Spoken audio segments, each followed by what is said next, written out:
Okay, good afternoon, everybody. Welcome to our board meeting for today. I'd like to call this meeting to order. Start off with roll call. Mr. Andrew Sandoval, Present. Mr. Neil Patel, President Willing. Ms. Alvariano, Present. Ms. Sarah Turner. Here. Mr. Jacob Sandoval. Okay, can we please stand for the Pledge of Allegiance? Ready, begin. I pledge allegiance to the flag of the United States of America and to the republic for which it stands, one nation, under God, indivisible, with liberty and justice for all. Okay, we move on to item 1.3, approval of the board agenda. If I can please get a motion to approve the board agenda. Motion to approve? Second, please. Second.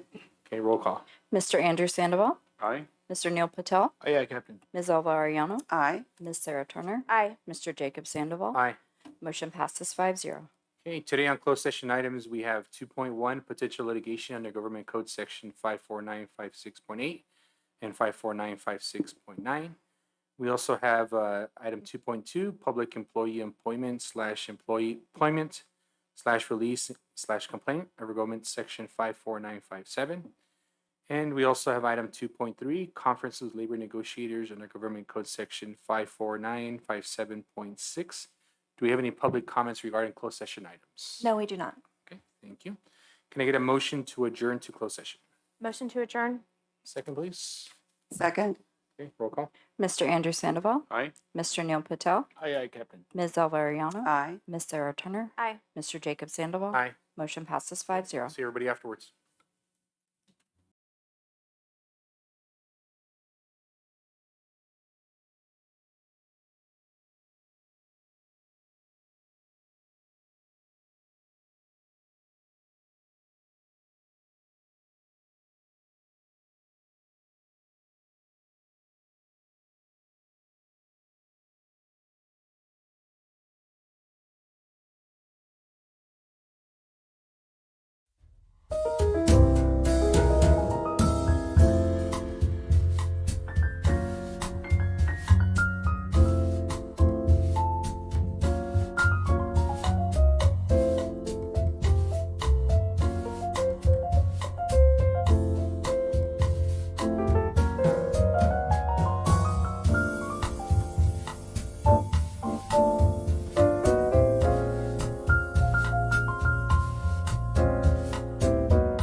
Wait for our IT to let me know we can get started.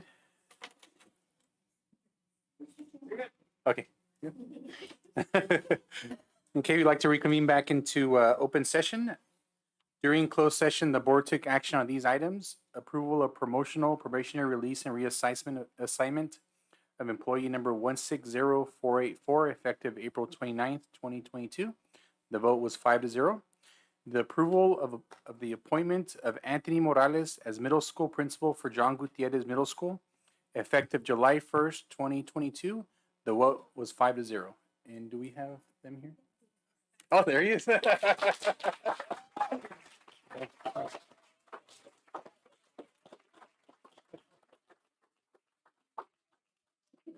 Would you like to say a few words? Yeah. Yeah, what were you going to say? Yeah. I'm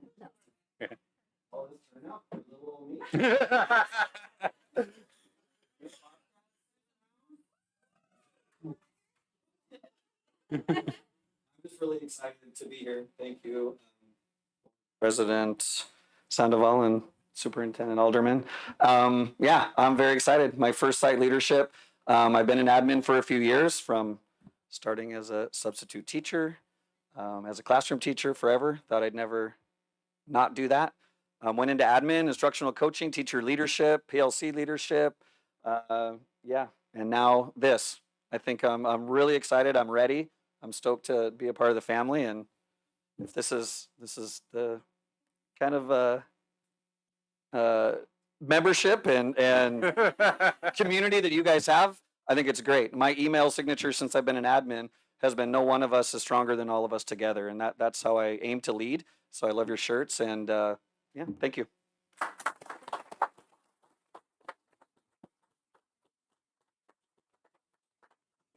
Thank you. We're also very excited for you to see us. Okay, we're going to move on to approval of the consent agenda. If I can get a motion to approve 5.2 to 5.5. Motion to approve? Second. A roll call, please. Mr. Andrew Sandoval, Aye. Mr. Neil Patel, Aye, Captain. Ms. Alvariano, Aye. Ms. Sarah Turner, Aye. Mr. Jacob Sandoval. Aye. Motion passes 5-0. Okay, thank you, everybody. And moving on to SRTA.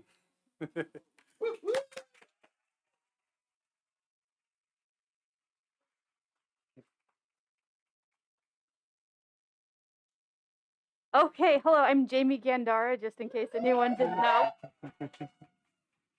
And I am here to report for the negotiations team. And last Friday, SRTA had our second round of negotiations. Overall, our bargaining sessions have been going very well. We have a tentative agreement on one article, and we are close to tentative agreements on 2 more. And SRTA has proposed the rest of our articles, so everything is now on the table, and we're waiting for responses from the district.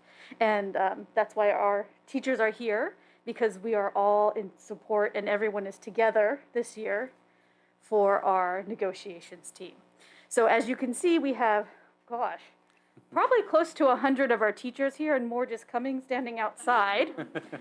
And everyone is in support of the negotiations team and the negotiations process. All of our members are highly concerned about negotiations this year, and we're ready to participate in the negotiations process as needed. We have been more united than ever, just like our shirts say, stronger together. And our members are here today to show that we are united and that we are together and ready to do what we need to do for the negotiations process. Just some other things, our teachers here are the backbone of our district. And we are what make the schools flourish, and we've been working very hard after this return from COVID. And there's been many challenges this year with students' behavioral issues, social emotional skills, and low academic levels. And just overall, we want this district to become a destination district where new teachers want to sign up and join in. There's been many times when our directors have said, please tell your friends about our district. So through negotiations, we can hopefully come to an agreement with some good things where new teachers will want to come. We also want our senior teachers to stay. We have excellent tenured teachers, and we need to keep them.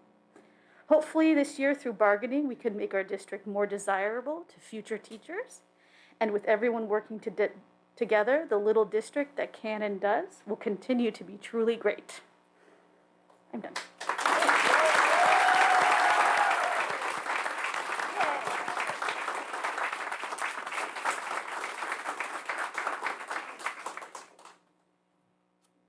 Does it do? Oh, no, well, I wasn't sure if you were done. No, thank you for coming up. I'm sure I speak for the board that we do appreciate having a positive relationship with our union. We know that's sometimes hard to come by between school districts and unions oftentimes, but we do want to make this a great place to work where everybody feels like they're part of the Santa Rita family. So, we hope that we can have a good negotiation and come to terms that want to make people stay and want to make student teachers come as well.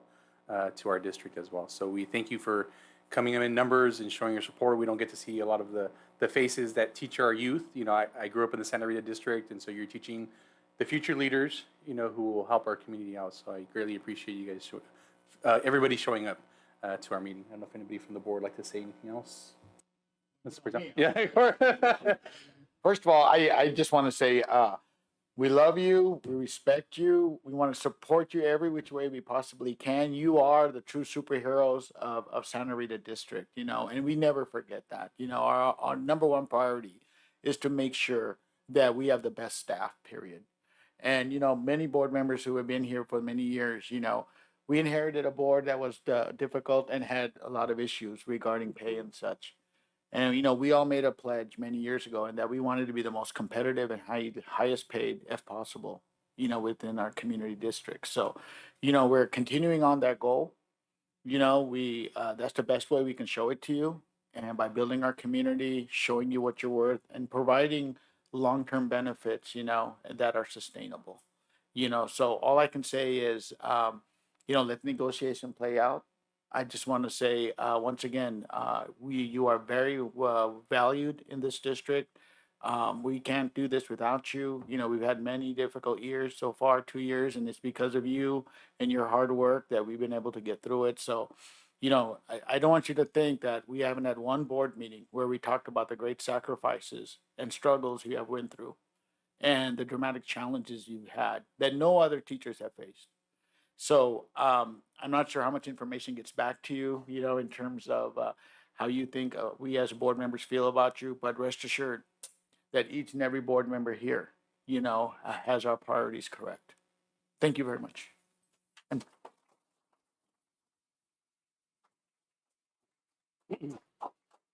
Yes, I'm so excited to see you. I am a graduate of this district. I see some of my teachers here. I hope I don't get in trouble. My kids also go to this district, and I've seen firsthand the level of dedication and passion that you guys have. So I appreciate that. I echo everything the other two board members said, and we really care. It's not. I kept thinking to myself this evening, well, I could say we really care, and will they really believe that? But we really do, and we want you guys to flourish, and we know that you're the backbone of our district. So thank you.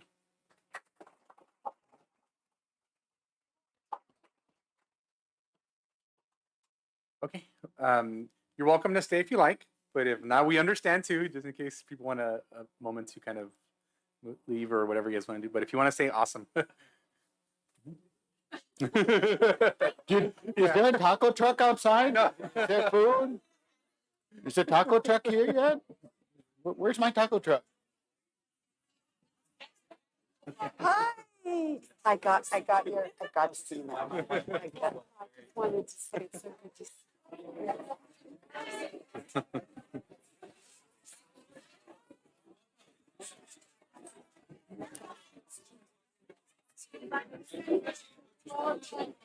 Hi. Man, that's me. Nanda.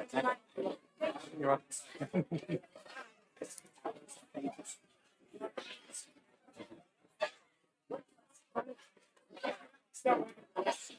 Huh?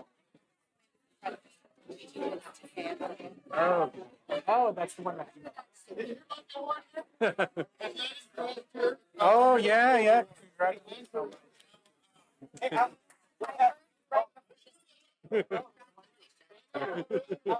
We're having our first annual John Gutierrez Memorial Wrestling Tournament. If any of you guys are able to come on Saturday. When is it? Oh, Saturday. Oh. Kind of we last minute plan, but we have everything together. It's going to be a full tournament. It won't take very long, so you guys are all more than welcome. Starting like at 8 in the morning. I know don't have to come back. Probably from about 8 to 1 maybe. Okay. So please, if any of you guys are able to stop by, we'd love to have any of you guys. So, in honor of this being started. Yeah. Okay. Congratulations.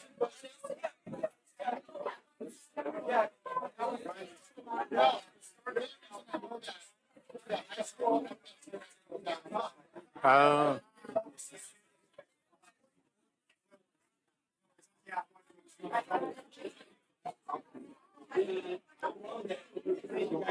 okay, you can take it.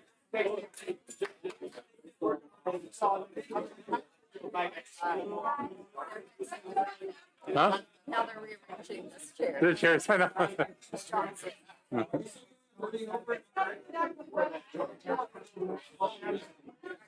Yeah, all right. Bye. Thanks. Bye now. See you guys. How are you, sir?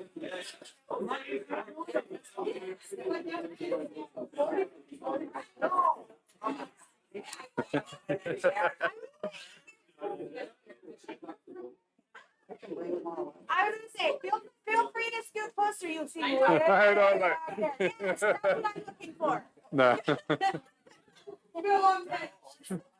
Well, they told me to. Oh, I know that is true. Yeah. Okay. Okay. Okay. Okay. We're going to move on to CSEA.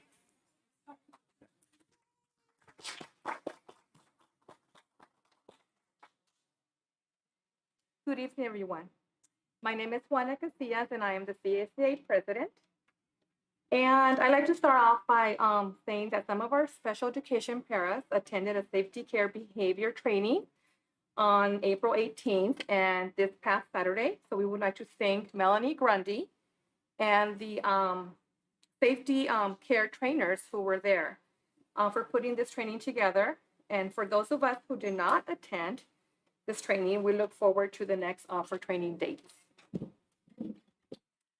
CSDA met with Becky Moore a few days ago. We had an ERC meeting, and it was very productive. As always, thank you for listening and taking the time to listen to our concerns and questions that our classified staff have at times. And I'm also here today to do our sunshine proposal for negotiations. And this year, the contract is open, the whole contract is open for negotiation, but of course, we're not going to go ahead and do all the contract because that would take a lot of time. So we will be doing 3 articles, and the articles that we chose for negotiation this year is Article 5, compensation, Article 6, health and welfare, and Article 16, safety. We have dates set with Becky the next coming days, and we are looking forward to meeting with Ms. Becky Moore and start our negotiations. Thank you. Okay, thank you. And we do appreciate also the positive relationship we have with CSEA. And please, thank you for taking on the role as well, coming up here and opening the negotiation. And we hope that we, can make a deal together. Thank you. Thank you. Anybody else want to say? Well, yes. Once again, CSEA. What can I say? When I think of the backbone of each and every school, it's CSEA. The staff that's there long before teachers arrive, long after teachers are gone. And they're there during the day. Preparing the facilities and the secretary, everyone. I just can't say enough of great admiration and support. That you provide to our students and our staff. So you're valued employees. I know we don't say it enough, but just rest assured, once again, that you are. Thank you. Thank you. Okay, there's no principal spotlight today, so we're moving on to Superintendent's Cabinet. We'll start off with Director MOTF, Mr. Victor Sandoval. Well, good afternoon, everybody. I'm not going to take too much time, sorry, because I've got several agenda items. But I do want to appreciate, our bus drivers and our administration crews, because we did have a admin appreciation day today, and we're going to have a bus driver appreciation on May 1st. So I just want to kind of do a shout out to.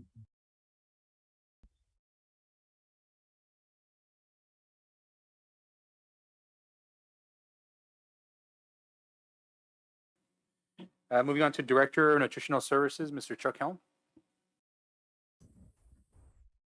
Hi, good evening, everyone. I wanted to follow up on the Friday letter that I mentioned where we did not have any findings. We passed our audit for the CFP with flying colors, and I wanted to expand on that and thank the business office for all their work. The audit, it looks at not just the food program in terms of meals, but it looks at where the reimbursement goes, where the expenditures come out of.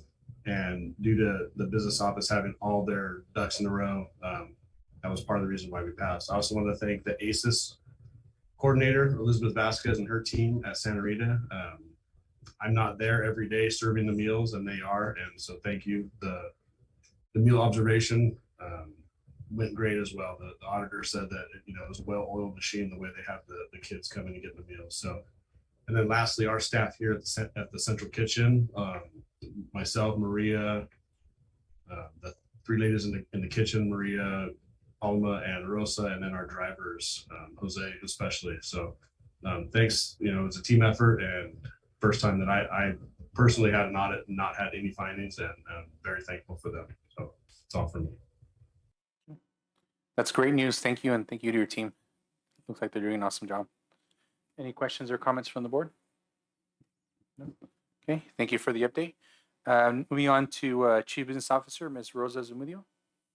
Good evening. So this week and part of last week, I've just been really busy working on budget projections, really paying attention on the possible scenarios that the district can get funded for next year. As you know, we're going through negotiations. So really looking at the budget, how can we make adjustments to be able to get into an agreement. So just really focus on that. And we're also still working on moving to some of our old forms to electronic forms through Inform K-12. Right now, we're working through our field trip request form that it impacts a lot of departments, the food department, the MOT department, our school site, the teachers, the principals. So how to make that process easier for everyone as we're getting back to field trips and things like that.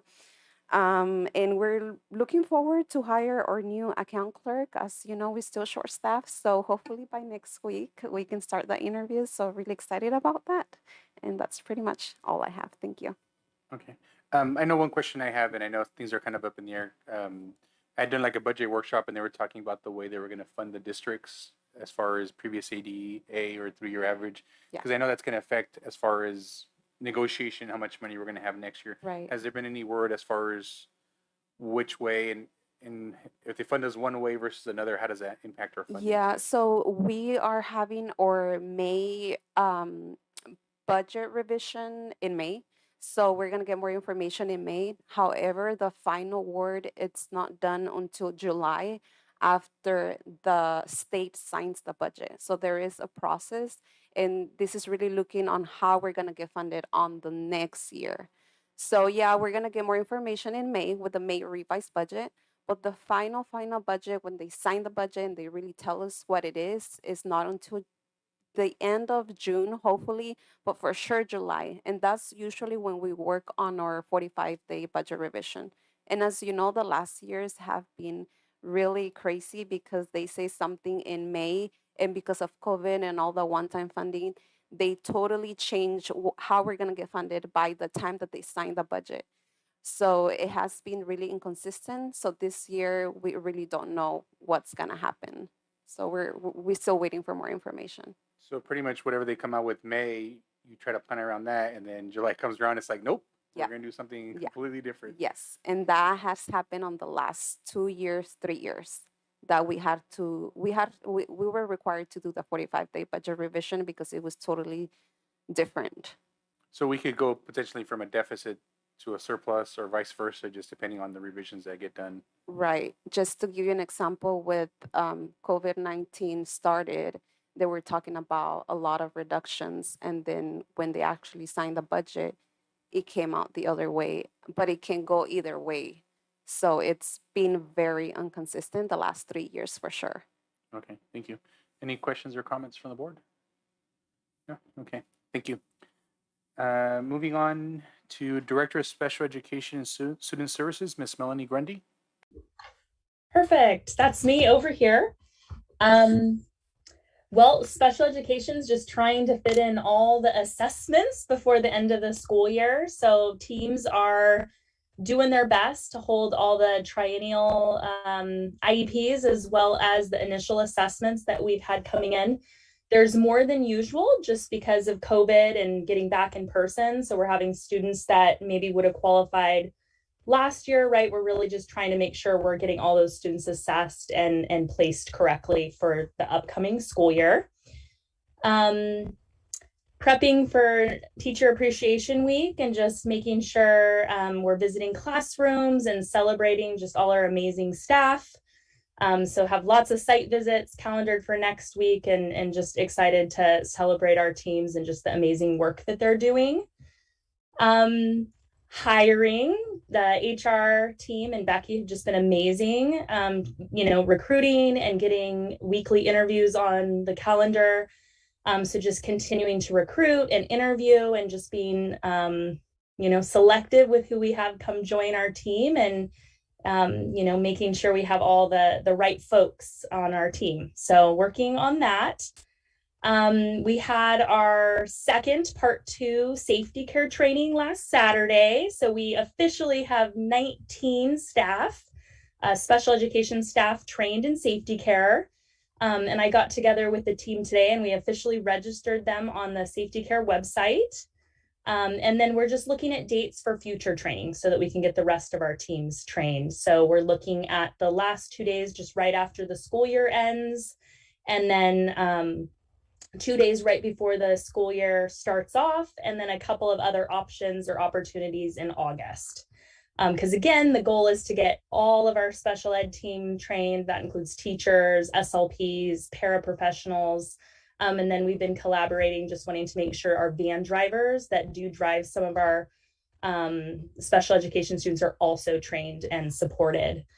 I have a lot, I'm sorry. There's a lot of fun, exciting stuff going on. There's a legal training going on this Saturday. It's put on or hosted by SELPA, the county SELPA, but it's really focused on parent engagement in the IEP process, and it's called From Emotion to Advocacy. And we do have several of our Santa Rita families attending that. We have a couple of teachers that self-selected to attend, and I will also be there. So just looking forward to that. There's also another legal training coming up in a few weeks where we have all of our school psychologists going, as well as some of our teacher leaders. And that's focused all on legality and strengthening our IEPs and making them more compliant.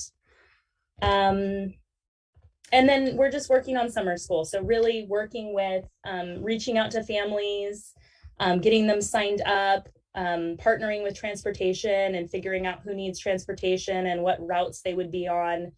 And then just working with the gen ed side of the house with summer school and just making sure our programs and everything are aligned. So busy time of year, but also very exciting. We have a lot of fun things going on and just prepping for summer and then I start for next school year. So that's it for me. If there's any questions. Any questions from the board? Okay, thank you for the update. Moving on to Director of Parent and Family and Community Engagement, Dr. Summer Prather-Schmidt. So Melanie, I always have a competition of who has more to say. No, I'm just kidding. So I have a presenter who's going to be joining us in just a second. He's been waiting for a while, so hopefully he's still there. But while we get Sean on, I'll just go over a couple of items. I want to start by thanking everybody who contributed to our final campaign of this year for Shoes That Fit. So as you know, we donated over, or we delivered over 200 pairs of shoes. It was really exciting to be there. And we reopened our campaign, and within a day exceeded our goal. So we raised almost $7,000 for the second part of our Shoes That Fit. So thank you to everybody that contributed. Thank you to Mr. Sandoval, who did a matching bid, so an additional $1,000 for that campaign. And then to Miss Julia Brown from Dream House Realty, who also made an additional donation to that campaign of $500. So we're really excited. We're going to be ordering those shoes now, so we have them ready to go for any students who need them coming up. So we'll order a vast array of sizes that are going to be there. So we're excited about continuing that campaign as well. And then about free stuff. We are going to be able to take 4 additional students to a free bike event where they go to, this time it's in Monterey, and they get to leave there with a free bicycle. So we're excited to take 4 more students to that. And then last, before I introduce Sean, thank you to all the parents who joined us last night for our first of the 3 series of parent workshops. Last night at Santa Rita, parents did the True Colors training in Spanish. And at McKinnon, we did college and career, preparing for college and career. So it was great to see our families out there. We will have parent workshops going on the next 2 Tuesdays in a rotation. So True Colors will be in English at McKinnon, and they'll flip-flop around, and we have those published. And with that event, we also welcomed the food bank who delivered food bags and meals to our families. So that was a really exciting event. Tonight, I have Mr. Sean Stone. Sean, are you there? Stone. There he is. Sorry, Sean. Yes. Hey, Sorry. good evening, Sorry, everyone. thank you for your patience. All good. All good. Hi, everyone. So Mr. Sean Stone is here representing Community Human Services. Tonight on the agenda, you'll see that I'm bringing forward for approval a joint powers authority with Community Human Services, which we've had in the past, and it kind of left the district for a little while. So Sean's just going to give us a really brief overview of Community Human Services and that joint powers agreement or authority. I turn it over to you, sir. Perfect. Thank you. All right, I'm going to share my screen here.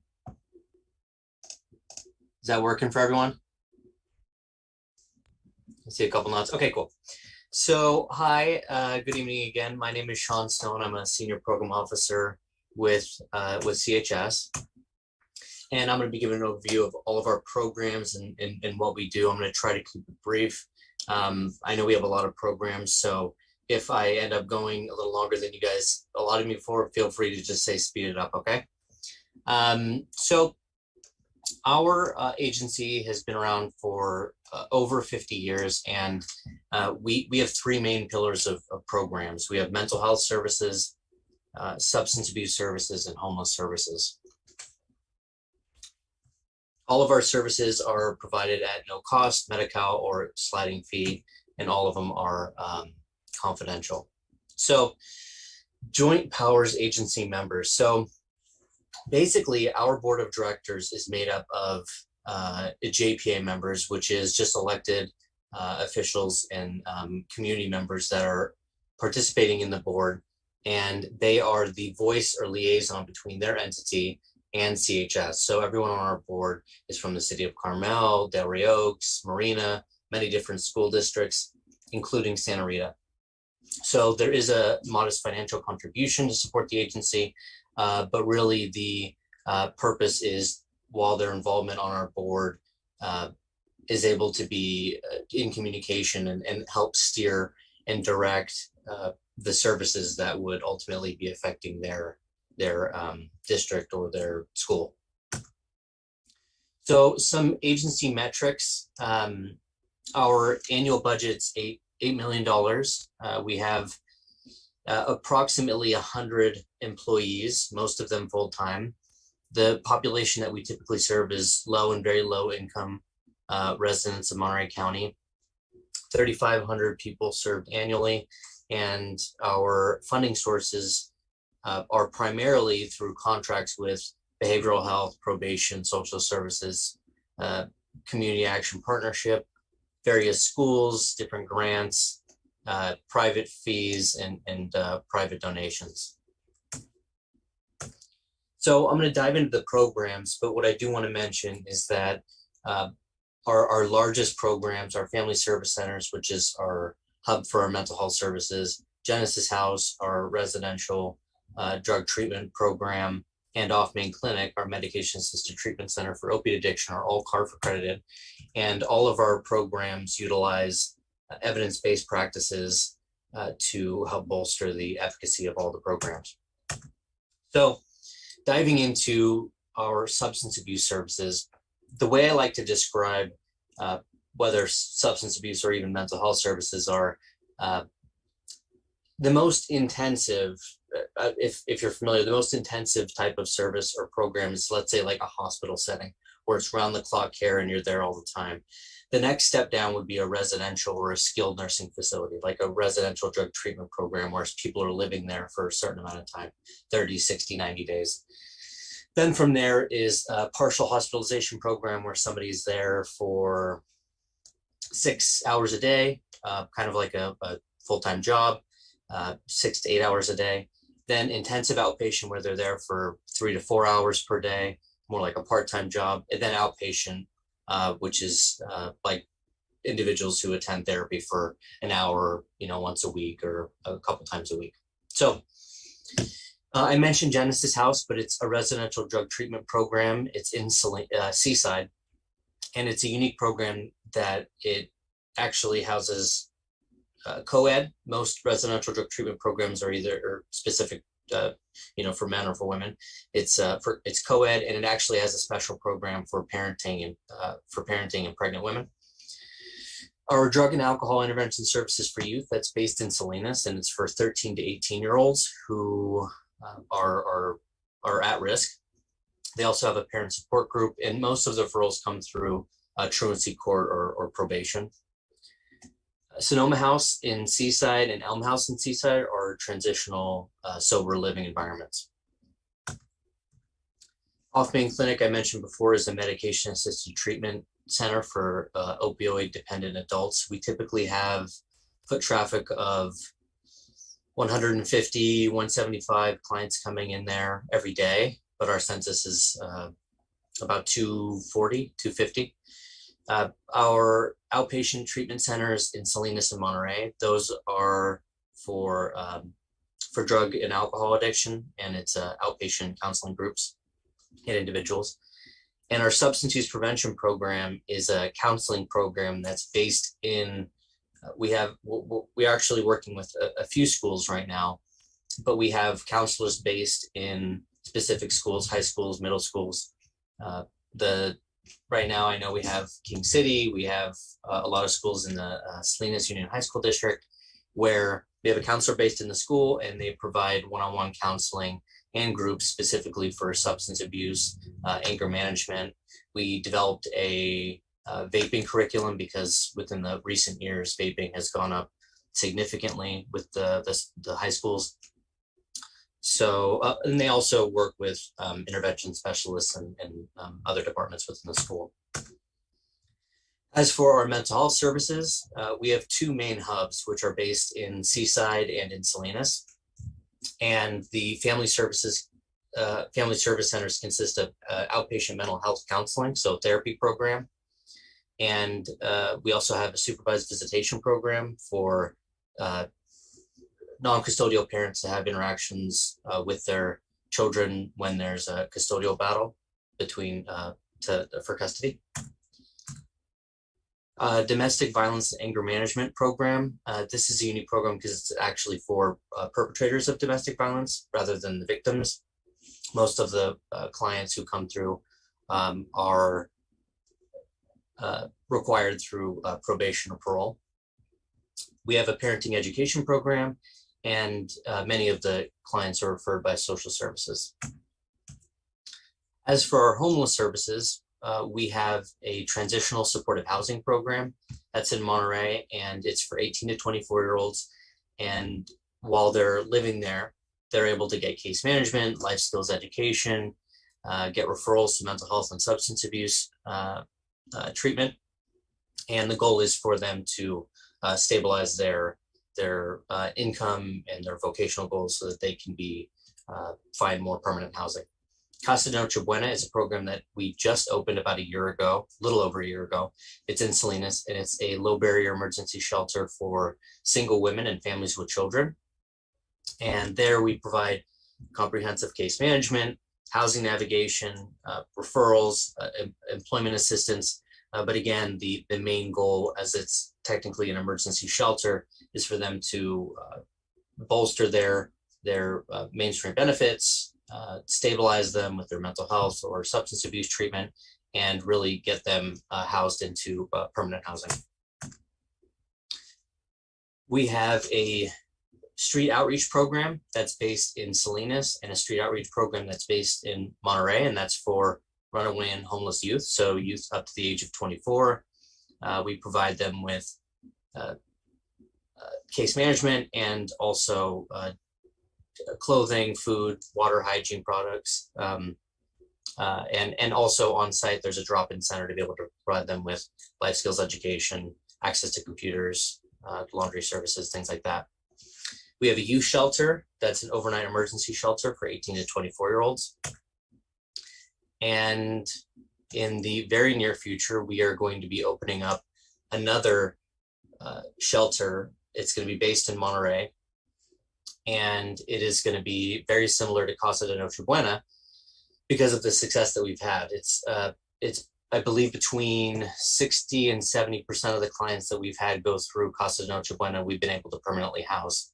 And I say 60 to 70% because there's a percentage that has been connected with transitional housing, but that high percentage is very successful, and it's really, really, it's pretty amazing. So we were able to receive a really large donation to purchase this building, and there we're going to be able to provide a very similar service where we're going to be connecting individuals with their mainstream benefits and hopefully getting them permanently housed. I know I spoke fast, so thank you for having me, but if you have any questions, if there's time, I'm able to answer them now, or you can. And I just want to say that in my role as the director of parent, family, community work, all of the things, I've had the opportunity to work with Sean and the community human services team across all of those areas that he shared with you, from our homeless support to connecting families with substance abuse to supporting our youth. We have a counselor at Gavilan View. I'm hoping to have a counselor at JG for next year as well to support, especially around the vaping epidemic. And so they've been a great partnership and a real asset to our community. So thank you so much. I don't know if there's any questions for Sean. No, just comments. Sounds like a really awesome organization, and I guess thank you that's out there. There's a great need, definitely. Any other questions or? No, thank you. Thank you, Sean. Thank you. Thank you all for having me and let me speak and give you an overview of our programs. Feel free to give me a call or email me. I guess my phone number's not there, but shoot me an email if you have any questions later on. Thank you. Thanks. Any other question or comments for Summer? Well, no, I just want to also thank the teachers who donated, and I know Donna donated to the shoes program. So, all our staff who donated, I appreciate that too. Giving students, I'm sure, more than they already give. So I really appreciate that. Okay, thank you. Moving on to Director of Curriculum and Instruction, Ms. Donna Coney. Good evening, everybody. It's nice to be on this side. Usually I'm online. So we're finishing up our SBAC. Some of the sites are doing makeups, and some of the sites are almost to the finish line and doing makeups. So that's very exciting. ELAC, we're pretty much done, and we're starting to look for those results to come in and see what we can do if we can RFP any of these students early. Fitness testing, I want to thank our 5th grade teachers, our PE teachers, and Ms. Johnson. Some of them are in the house today, and for all the work they're doing with our fitness testing that's happening right now. And we're, Melanie and Becky and I are working with both middle schools to support their master schedule build. And then also the elementary schools are moving towards the master schedule model, not near as intense with all the periods, just one period, but for a CalPADS reporting evidence, it's better that we use the elementary moves to a middle school model. We're starting to meet with budgeting all the time anyway, but the LCAP 2022, 2023 LCAP is starting to formulate itself, so that'll be coming to you soon. And I want to thank Danny Crouch and the elementary school teachers and TOSAs for taking leads on helping support the elementary report card remodel, shall we say, and also in the house.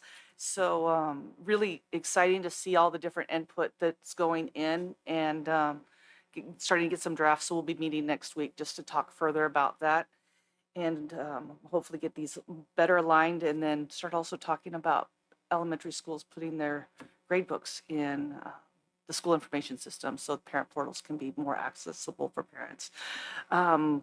Supporting our media techs right now, and they were here earlier. We had a few of them with our Chromebook collection plan, and we'll be collecting all 5th, 6th, 7th, and 8th grade Chromebooks. And any of those students that will be moving out of the areas, we'll be we want to collect those as well. And we have an announcement that we will be having our first annual John Gutierrez Memorial Wrestling Tournament this Saturday from 8 to 1 at John Gutierrez Middle School this Saturday, April 30th. So that's an exciting event that we'll be putting on for the rest of the program. So thank you. Any questions or comments from the board? No? Thank you for the update. Okay, moving on to Assistant Superintendent of Human Resource, Ms. Becky Moore. Thank you. We've been exceptionally busy in my department lately. So this is really our peak time, for the next 6 months. But we are actively hiring. So as Melanie shared, some of our higher need areas right now, that would be special education and middle school principals have designated specific times each week they're available to hire, and Charlotte is screening and just setting them up with anybody who meets the qualifications at this point so that we can try and have a full staff by the time August comes around. So that's been helpful. We've done a couple of Saturdays. So we're just really working hard to get those positions filled. Also, our MOT department right now just is down a lot of staff. Grounds, we had a maintenance worker, what happened? Drivers. Yeah, so we're really trying to support Victor and help him get his department staffed as well, along with all of the other things. So that's been keeping us exceptionally busy. We also have had negotiations, as was shared, and I'm just really pleased that we can talk about what the real issues are so that we can find the ways to compromise and come together on what's going to benefit our students, really. It all comes down to our students. So I appreciate that collaborative work. We are looking forward to starting with CSEA this Friday. And so again, I'm excited about the collaboration that we already have, as Juana shared. We met with the SRTA site reps, Melissa and I did on Monday. We do that monthly. And one of the issues that we discussed was open house, where it's just been a struggle because we're in this kind of limbo place where things aren't fully open for parents yet, but case numbers are down quite a bit. And after the discussion with the principals and with the site reps, decided we would ask Kate to enlist some help from the teachers and just get kind of an overall consensus on what option would be best for elementary open house this year. And so Kate's going to have a response for me by Friday. Thank you, Kate. I appreciate your help. Other than that, we're working on preparing all the data to feed into the teacher contracts for next year so that we can get those out within the next couple of weeks. And then all of the back work that has to happen within our employee management and payroll system with setup for the new school year. And so all of that is happening in the background while we're doing all of these other things. Thank you. Thank you for the update. So if the open houses, when would they potentially take place? The open houses, when would they take place? The date for all of the open houses is May 19th. May 19th. So all 4 elementary schools. And the format for that is TBD, but we'll definitely share that information with you. Okay. Any questions or comments from the board? No? Okay, thank you for the update. Moving on to the board and the superintendent, start off with Mr. Andrew Sandoval. I had an opportunity to attend a wrestling tournament. I just admire the coach's work, like I said before, in not only just teaching the sport, but also teaching them about hygiene and, how to pick yourself up when you're down. So I just appreciate that. Okay. Mr. Neil Patel. Just a lot of discussion with parents and teachers. That there a lot of questions regarding the calendar start times. And I know we have that on the agenda. We're gonna go over salaries, obviously, but I think a lot of people just have questions. When are we going to get back to normal? When? So I think patience is due here, but I think people's patience is waning. So I understand, especially with teachers and wanting to get back to face type of meetings with parents and stuff. So, what can I say? This is a transition time. So be it. Okay, thank you. Ms. Elba Arellano. Yeah, I don't have anything to report where I've gone. But I do have a behavior task force meeting tomorrow. So I'll report that out the next time. And I'm glad that the open house was mentioned because I did get several emails about that. A lot of teachers wanting to go back to, open house, people in person instead of on Zoom. Another thing, and also, I'm glad that, Becky, you mentioned about the maintenance workers shortage because that kind of answers my concern. I went to drop off the registration papers for my daughter-in-law for my grandson to start Little Bear Creek. And as I drove through a lot of potholes. It was unbelievable. I'm like, oh my gosh. So parked my car and saw a lot of weeds, lots of weeds. And it just did not look inviting to me. And so I went in, and as I was going up to the office, the center of the preschool also had beautiful flowers and fruit and vegetables growing in nice planters, but all around the planters were nothing but weeds. And I was just a little concerned with that. So I do now know, since, Becky said that there was a maintenance worker shortage, but it's such a small little area. I don't know. I just was a little disappointed, that it has been taken care of. So, and the potholes too.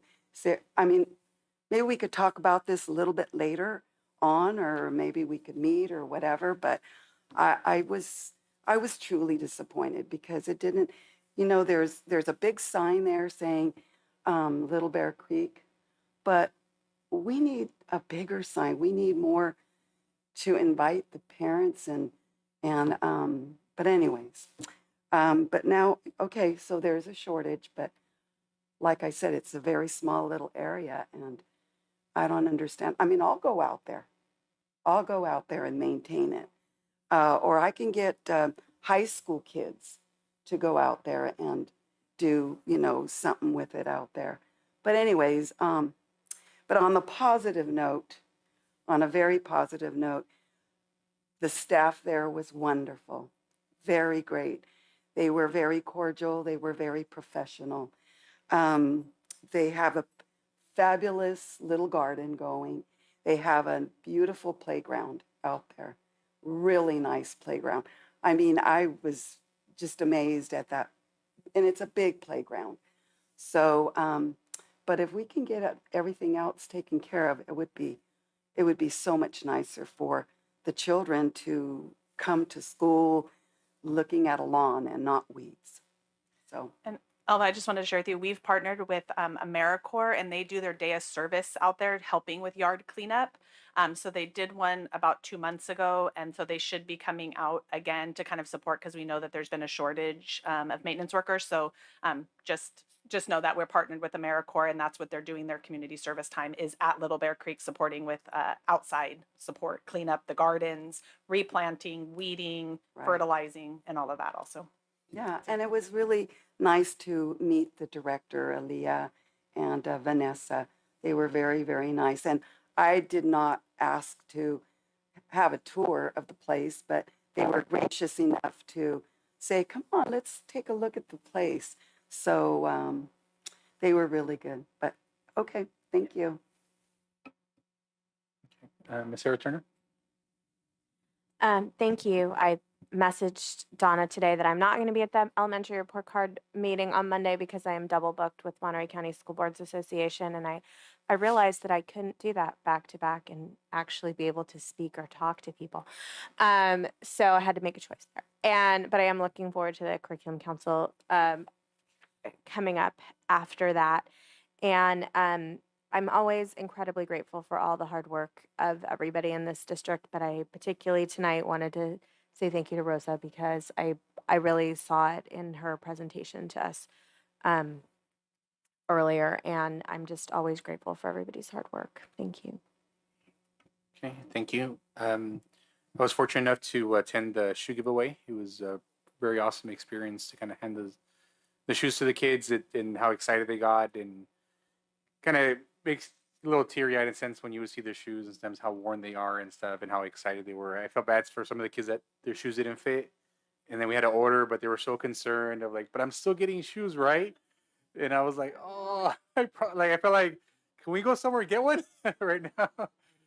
Yeah, that's what we did. Yeah, so it was a really great event, and we thank KSBW for putting it out in the news, because how Summer said right away we're able to get a lot of donations, and I know for future stuff, posting it on Facebook definitely makes a big difference, showing the pictures, because right after that I got a calls and someone donated money, and they're like, so I think once if we show that human aspect to people, you'd be surprised how many people are willing to open up their wallets and their hearts to really kind of help out and stuff, so they kind of remember.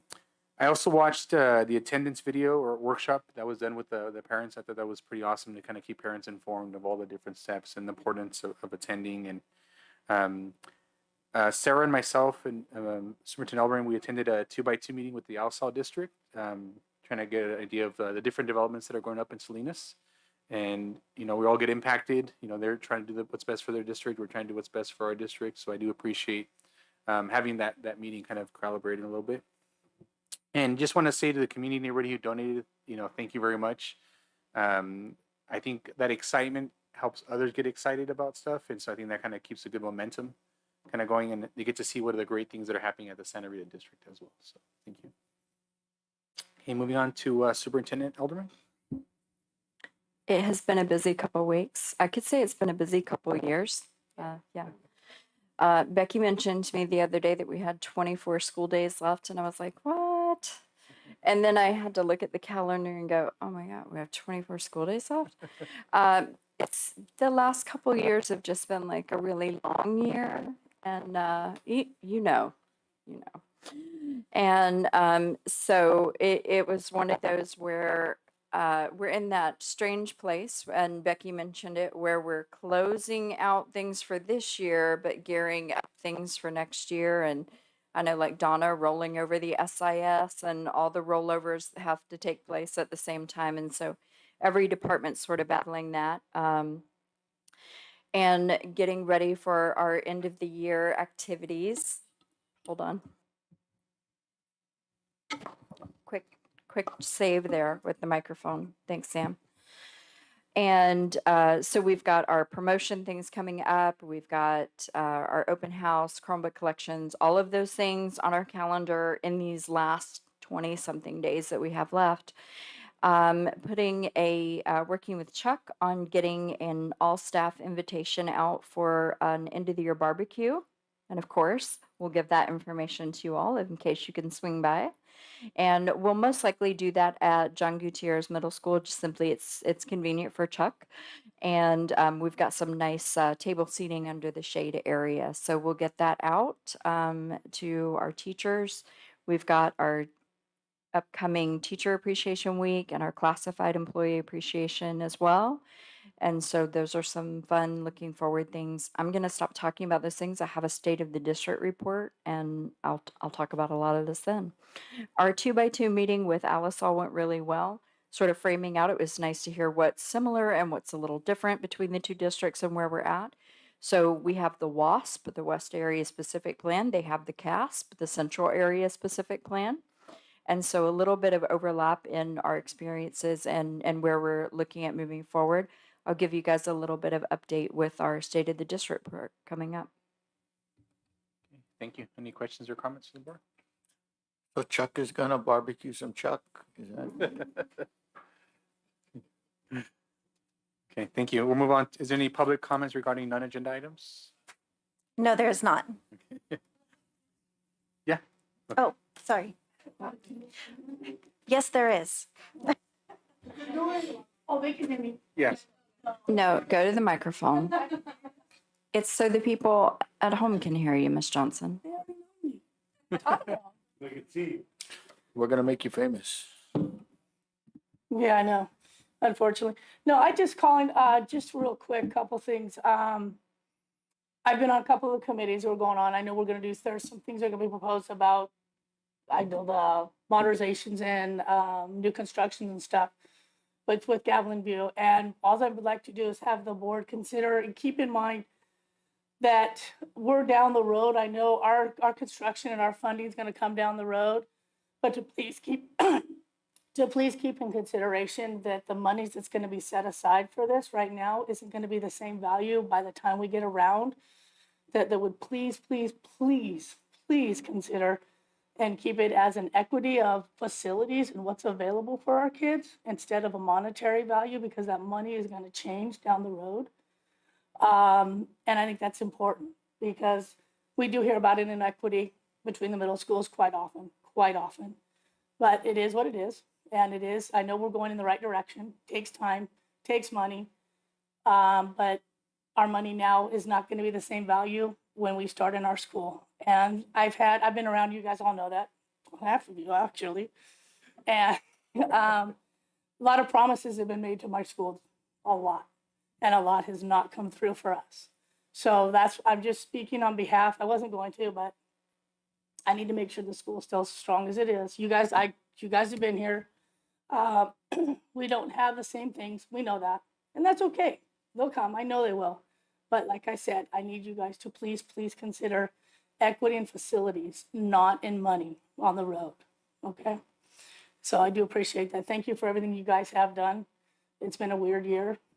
No blacktop, no gym, no this, no that, but that's okay. It's gonna get there. And I know, and I appreciate it because I know next year we'll start new and we'll have a nice place to start. But we still have some things that still need to be a part of our school that is getting, I kind of unfortunately feel like push this slide for a while, but it'll come, I know that. The other thing is, I don't know if this is okay to do while I'm on TV, huh? We've been getting a lot about our kids and our social emotional needs of our kids, which I will say 100% we need it, okay? Different set of kids. But I'm also gonna talk behind the scenes that I think you guys also need to consider your teachers. I think a lot of teachers are really having a hard time, and I'm not sure, I know you guys know, but I'm not sure everybody knows how much. And so when we're looking at these kids and wanting to help them, I sat in a video that told me that I needed to come to school all super positive when maybe I might not have the same kind of day to provide that for that kid. So please think we got to figure out some things for our teachers, okay? I don't know what the answer is. I don't know. But I know a lot of teachers are having a hard time. It's a rough year. And the appreciation, we appreciate it. We appreciate our jobs. We love our little rugrats. But please, let's keep them in mind also, because if our teachers aren't mentally healthy, we can't help our kids. So please, we got to figure out some things to keep our teachers around, sticking around in their jobs. I've got friends that are talking about, hey, you know what? I'm not sure I can do this anymore. And I'm talking 5-year-old teachers to 35-year-old teachers in the services, and not just our district, but all the way across the county. So it's scary because our profession, we build on power, we build on experience. And our new guys learn from the old guys. And when we have not many old guys left, and the new guys are like, well, I'm not sure this is worth doing. I can make more money doing something at Starbucks or someplace else. It gets scary because our kids are the most important thing in this world. Okay. So please, I don't know where that falls in any of these categories. I didn't even know I was going to do this. So, but thank you. I appreciate what you guys are doing. And, we're all behind. We all want to stay together. We all do this for the same reason. We all like little rats. And it's kind of fun to see them kind of grow through the growth. I mean, look at you guys. So, but thank you for your time. And, we are a little school. I like the school district. It's a nice, strong school district. But we have to remember that everybody's on the same team and not fighting each other. So we need to support each other. Kids, teachers, you guys. I don't know what you call you guys, cabinets or people. I don't know that proper stuff. You guys know. And so, but I do appreciate it. And, that's it. Oh, do I have to give this to someone? Right?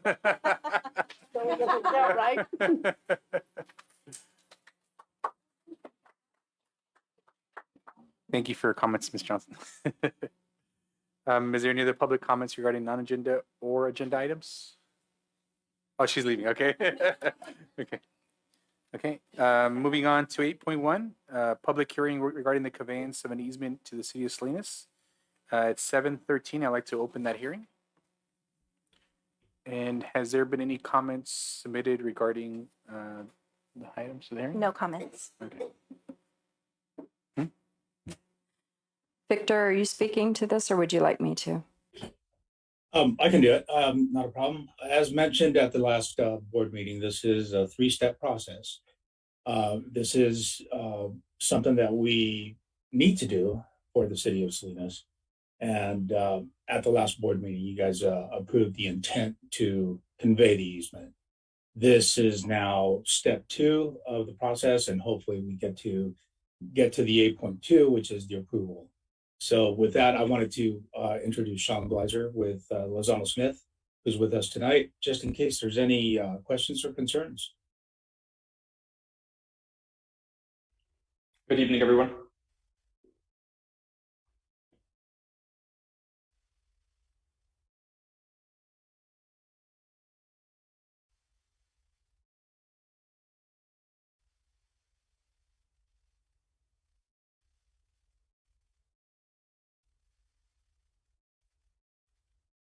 Conveying easement to the city of Salinas. And since it's the same item you had mentioned before, if there's no questions or comments, can I get a motion to approve? I move to approve. Okay, can I get a second, please? Second. Okay, roll call. Mr. Andrew Sandoval? Aye. Mr. Neil Patel? Aye, Captain. Ms. Alvariano? Aye. Ms. Sarah Turner? Aye. Mr. Jacob Sandoval? Aye. Motion passes 5-0. Okay, thank you. Thank you very much, Sean. Appreciate it. 8.3, approval of change order number 2 for the Gavilan View Middle School kitchen project. Okay, that's another one of my agenda items.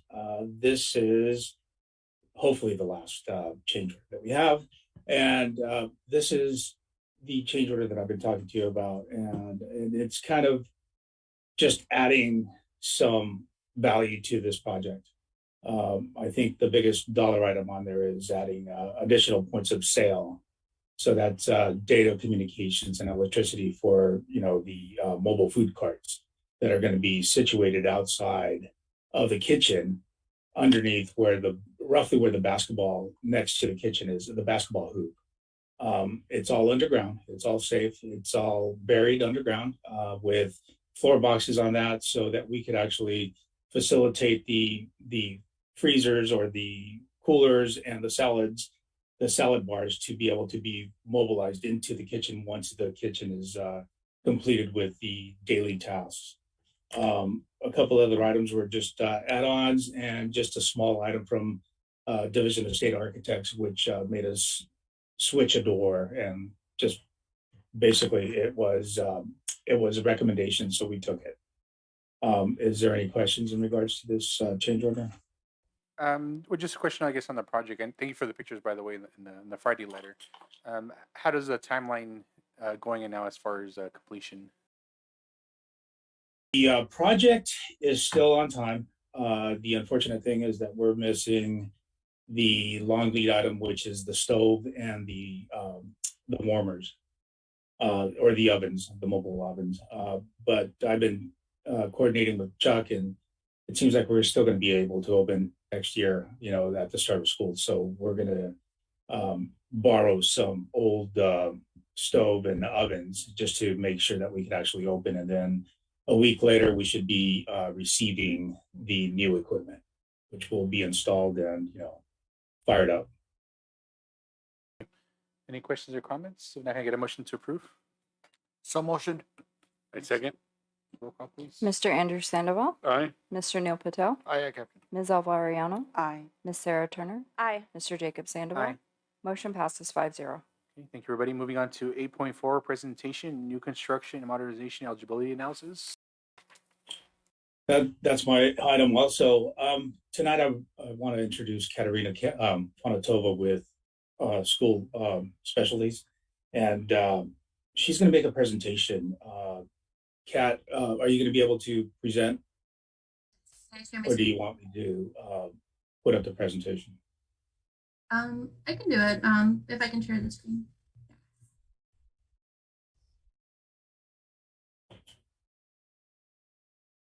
Everyone, like I said, my name is Kat Panatova, and I'm a school facility consultant, and I'm here just to kind of walk you guys through the district school facility program eligibility for this year. But before we begin, just a quick update on what's going on in Sacramento. Right now, there are two major capital outlay approaches for school facility funding. First is there's two bond bills that are being proposed and slated for the November 22 election for the school facility program. I'm going to get into this a little bit later, but the educational community generally supports O'Donnell's, Assemblymember O'Donnell's bill. Another item is a possibility of a general fund appropriation for school facility fund of about $2.2 billion. So in January, the governor released a 2022 state budget proposing the funding of the new construction and modernization projects through the general fund for school facilities. So we don't exactly know where it's going to go, but we're hoping it's going to go to the existing program. And this has never happened before. So proposal was for $2 billion. Cash came in and asked for an additional $8 billion to fund school facility program with $6 billion and an additional $2 billion for TK funding. So right now, we're waiting for the April revenue numbers to really see how the state budget is going to be affected and what the May revise is going to look like. But we're hopeful it's going to go up from the original proposal from January. So we don't know yet, but we're just hoping either the bonds or the general fund will continue the school facility program. And historically, the school facility program has been funded by 5 bonds since 1998, receiving about $42 billion for school facility projects. So Office of Public School Construction has been actively processing applications. We currently have $1.4 billion in projects that are awaiting apportionments from Prop 51, which is the current bond.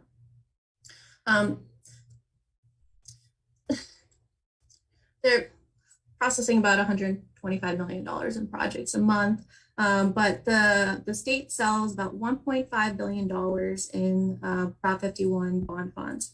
So you can see that we're pretty much at the end of Prop 51, about another year worth of apportionments before we run out, and no more projects will be apportioned to the SFB until we get a new bond.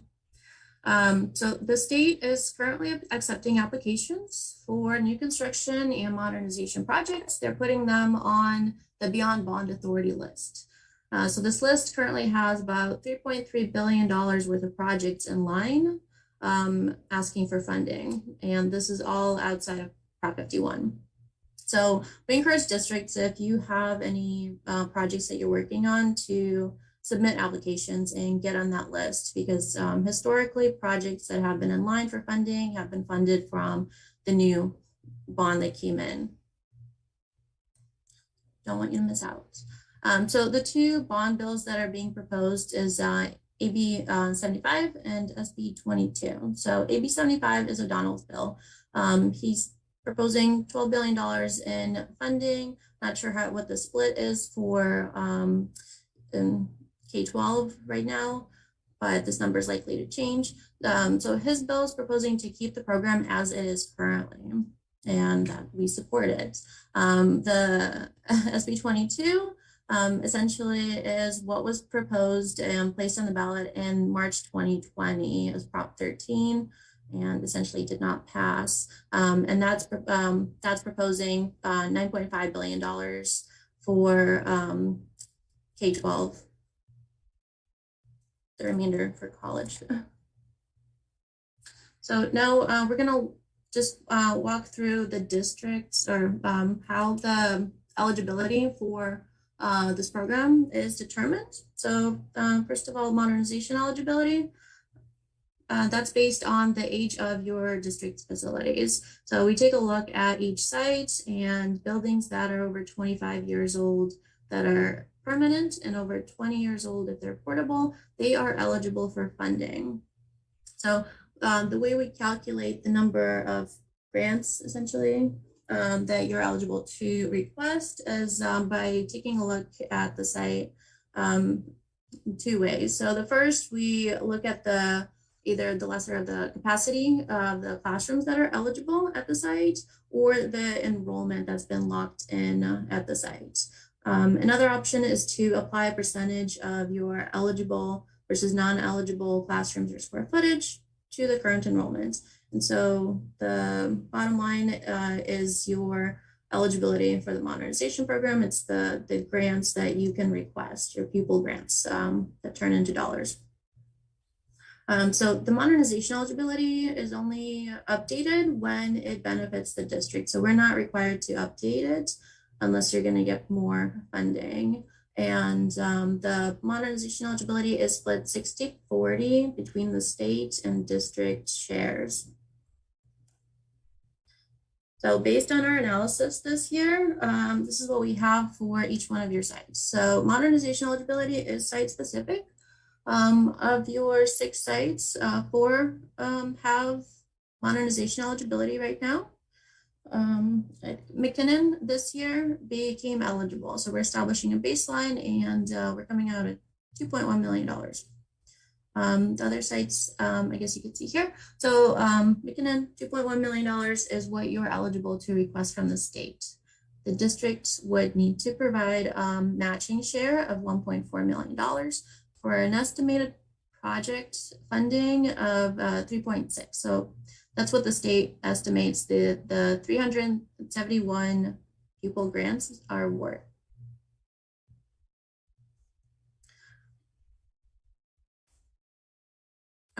So for the new construction eligibility determination. So new construction eligibility is based on your projected enrollment minus your capacity. So the enrollment is projected using a school facility program methodology, which is prescribed in the regulations, and it doesn't really allow you to augment for any local factors that happen, or COVID. The one thing that we do look at is the development that's happening in the district. So we can augment your enrollment projections, but that development does need to be on approved track maps before it can be used to augment your enrollment projection. So for purposes of the new construction eligibility, we do have to update your projection every year, and it's based on your October CBEDS enrollment numbers. The funding for this program is 50-50, state and district share. But based on the current OPSC processing and the delay between when you submit an application and when it gets picked up for processing by OPSC, it's about 3 years right now. And at the time that the application gets picked up for processing, the district needs to go through an eligibility rejustification process. So essentially doing that same calculation at the time that it's processed to make sure that you're still eligible to request the grants that were submitted in the original application. So right now, this is what we're looking at for the district's eligibility. So unfortunately, the district has experienced declining enrollment. So our enrollment projection is has been decreasing. It's a decrease of about 600 students from what you have enrolled for the 21-22 school year. So the way this is determined is the first line we see is the enrollment projection. So if we just go to the total, it's 2,777 students is what this enrollment projection is saying you will have at in the district in the next 5 years. So this is saying this is the number of students that you need to house. So from the number of students that the state thinks you'll have, they're going to subtract your capacity. So how many can you house? And first we subtract the existing capacity, which is established at the time the district submitted a baseline. So in 1998, when you 99, the state essentially took an inventory of all your classrooms and drew down from your projected enrollment, saying this is how much more capacity you need. And so over the years, the district has been submitting applications for project funding to build new classrooms. So that's the third line that we see is the capacity added through projects. So the state gave you money, you built classrooms. So these classrooms are also being drawn down from what your projected enrollment is. And currently, based on the projected enrollment and the capacity that the state thinks you have, the district isn't generating any eligibility to build new facilities except for needing to house one student, non-severe student. The current pattern of enrollment over the last couple of years that the projection is based on? So in 1920, we did see a little bit of an eligibility at the 7-8 grade group, but generally we have seen a decline in enrollment. And keep in mind, the enrollment is impacted by COVID, so the numbers are skewed. The state allowed districts that went in for to do that rejustification of their projects that are being processed last year. They allowed them to use their 1920 eligibility to kind of hold harmless from the COVID impacts. We're not sure exactly what they will do moving forward. I think we're kind of now at that stage where applications are being processed and the enrollment projections are being impacted by COVID by showing that historical drop. So we're monitoring and seeing how they're going to address that and moving forward, right?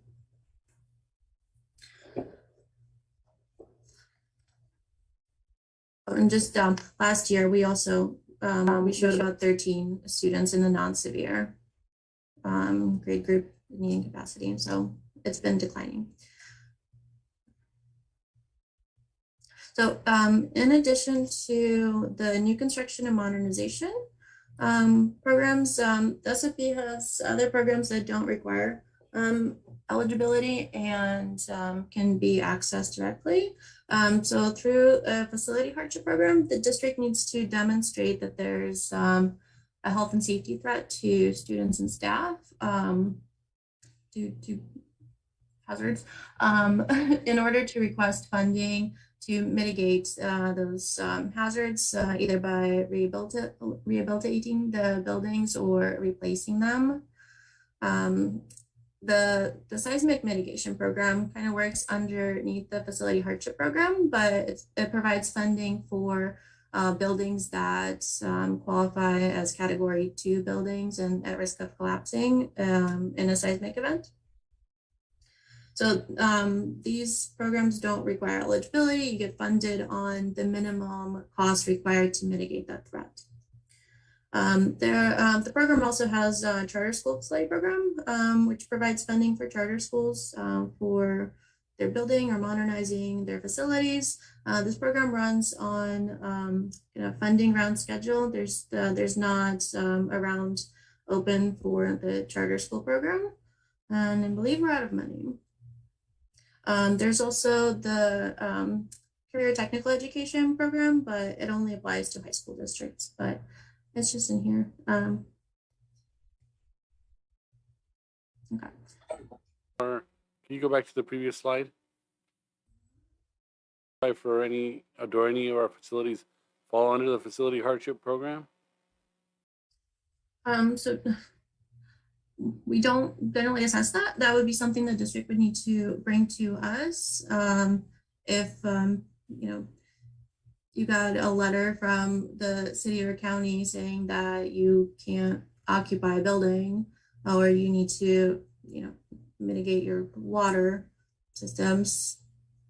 If you have molds, if the building is structurally unsafe, that's something that somebody at the facility would identify and bring to us. So we would need to kind of work on a project basis.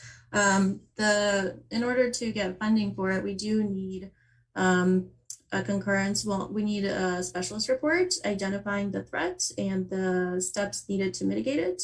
And that report would get submitted to a state agency that would concur with the fact that, yes, this is a health and safety threat. You can't occupy these facilities until it's mitigated. So we would use those pieces of documentation to submit to OPSC for funding.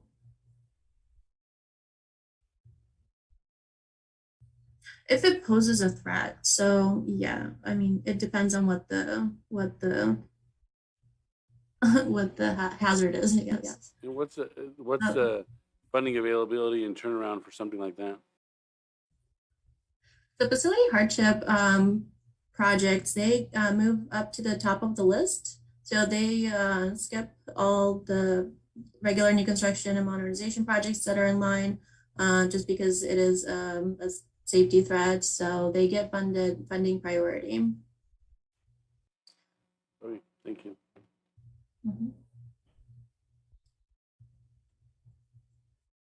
I mean, if you have anything that you may want me to look into specifically at a site, we can do that.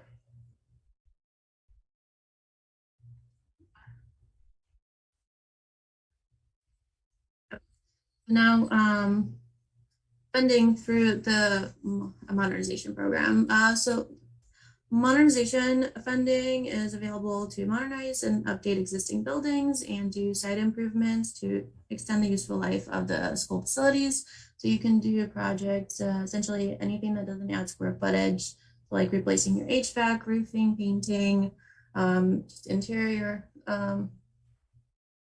rebuilding, modernizing, really anything at the sites, but as I said, site specific. The funding can also be used to replace like areas. So you can replace portable buildings with permanent buildings, but you are limited in funding to the square footage essentially that you're replacing. And then you can also bundle projects. So if you have a lot of small modernization projects that you have at a site, we could package them all together and submit as one application. Because there is a minimum cost requirement to submit an application for funding. And the eligibility, as I said earlier, it's locked in. So the district's only updating when it benefits you. So it's locked in, it's not going away, it doesn't expire. So what you see is what you're able to access, those grants. And the amount does change. So every year in January, the SAB approves an adjustment to the construction cost index. The grant amounts. So how much each grant is worth based on the construction cost index. A little backwards. So for modernization projects, you can submit applications for any projects that have been done at the site for which construction contracts were signed after August 27th, 1998, which is when the program came into being, as long as those projects haven't been previously funded by the state. So for McKinnon, for example, since we just are establishing the baseline eligibility, if there have been modernization projects that were done at that site, we can actually submit an application for funding now, making sure it meets the requirements, like awarding the contracts, not starting construction before GSA approval. As long as it has all the right approvals, we can go back and submit old projects for reimbursement funding. So interrupt you for a second. So in looking at our modernization eligibility and then that matching fund that we're required to do for the 40%, we've talked about the need to possibly work with our community to pass a bond to help us reach those matching funds. And then because we don't qualify for a high level of new construction right now for our current school sites, looking at addressing some of those new construction needs where we know like things like a middle school size gym at Gavilan View, that would be incorporated in the bond process if we wanted to do these projects. And as you saw on what Kat shared, Gavilan View and La Jolla Elementary School, which are our two oldest school sites, qualify for the bulk of the modernization funding. We have a couple La Jolla teachers here, so they could tell you probably about how delightful the brick building is, but it's antiquated in some of the infrastructure and things like that, specifically like electrical outlets, a lot of those activities that need to, sort of behind the scenes work to modernize that. So it truly, in terms of those two schools, it's truly modernizing facilities that are certainly staples of our community and a big part of our identity as a school district. So we would certainly want to try to access those dollars if we can. If the board is interested, I can have Shin and Miguel from East Shore come and give us a presentation on what it would look like at our next board meeting to pursue a bond to help reach those matching dollars, as well as any of those sort of new construction projects that we would want to bring into that. I am interested specifically. I'd like them to include. I've been told multiple times that our bonding capacity is limited because of the Hartnell bond and the high school district bond. That the people in Santa Rita that were just close to the limit on what was available, and that would have changed under the March 2020 bond initiative that failed. But as I said, I'd like them to really look at what's going on in our area. They can certainly give us that outlook, as well as our district, our bonding capacity as a district, as well as those community aspects. I'll do that for our May 11th board meeting. Sounds good. Thank you, Kat. Was there more? I cut you off. I'm sorry. Oh, no. Yes. Just the new construction projects. So you mentioned maybe doing some multi-purpose room modernization, but if you're expanding the facilities, that actually falls under the new construction program. So any square footage that's being added, that's a new construction project. There is funding available for the new construction program for core facilities if the existing facilities don't meet the minimum requirements. So you could submit them, even though there's no eligibility now. We know there's a lag. So in 3 years, the developments could come in with a ton of track maps, and the district's projected enrollment increases and generates that eligibility to justify funding for those programs.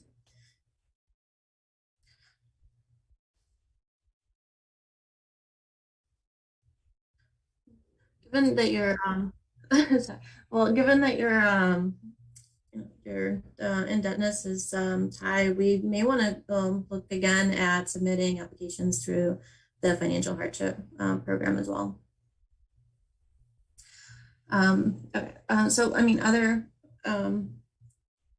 projects that you can use new construction funding for is just replacing excluded portables. So those are the portables that at the time of baseline, the state inventoried but gave a discount to the district. So there's a number of those that essentially the state is blind to. So if you're replacing them, essentially adding capacity. But I know it's a little sad not to see any new construction eligibility right now, but things change. You have that development coming in, so there's growth. We can access the new construction dollars they have if you have them. But for new construction projects, if you are building any additions, that you do need to submit an application to the state before buildings are occupied. As soon as a building is occupied, it's no longer eligible for new construction funding. But if you are adding capacity, not submitting an application, it still hits your eligibility. So the state still counts it as being available, just not funded. So even though there's no eligibility, you should still submit an application if you're building new. And then I have a kind of more about the funding process, but I'm not sure if you want me to go into it since this was just more about the eligibility.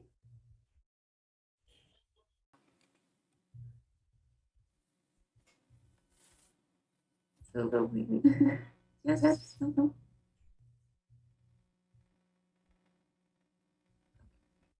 Oh,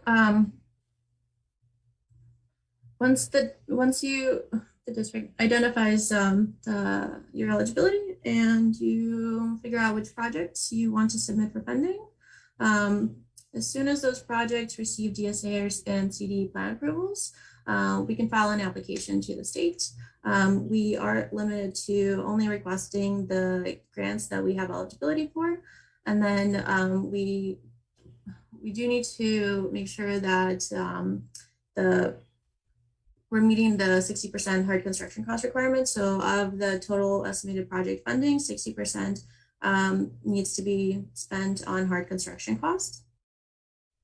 And so we can't submit just soft cost projects. We need actual construction.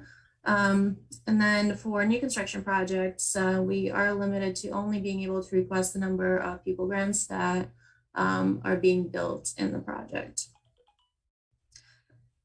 So with that, I just kind of want to butt in a little bit. If there's any questions on this, we are developing the master plan and facilities needs analysis, which will clarify the needs and the replacement of, modernization. So we'll be able to kind of present that, and that's a little bit more when I do my facilities update. We'll be able to kind of talk about that a little bit more. So, Kat, I really appreciate the presentation, and if there's any other questions, I'd like to kind of just put it out to the board for any questions right now.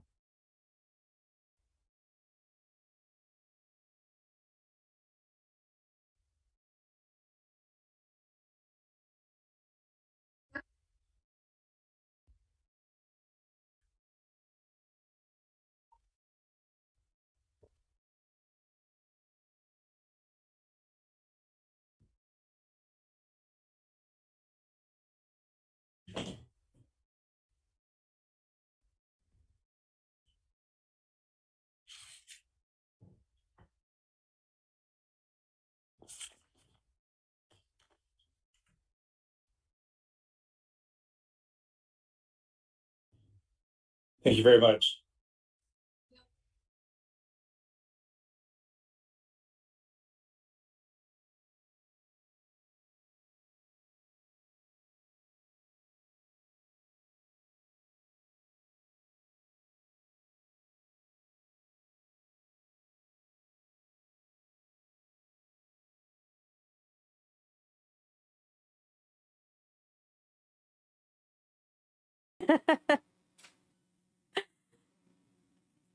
You get the, yep. Okay.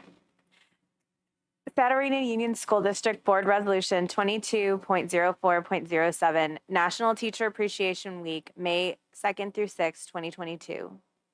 Whereas teachers personify our society's belief that universal public education is key to meeting the challenges of a changing world, and whereas teachers strive to make every classroom an exciting environment where productive and useful learning can take place and each student is encouraged to grow and develop, and whereas teachers reach out to foster the well-being of each student, regardless of ability, social or economic background, race or ethnic origin or religion, and whereas teachers motivate individual students to find new directions in life and reach high levels of achievement.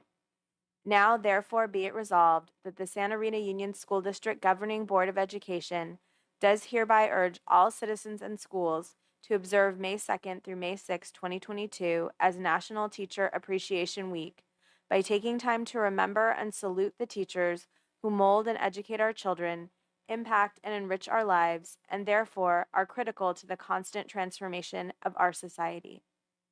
And after we vote on this, it will be passed and adopted this 27th day of April, 2022.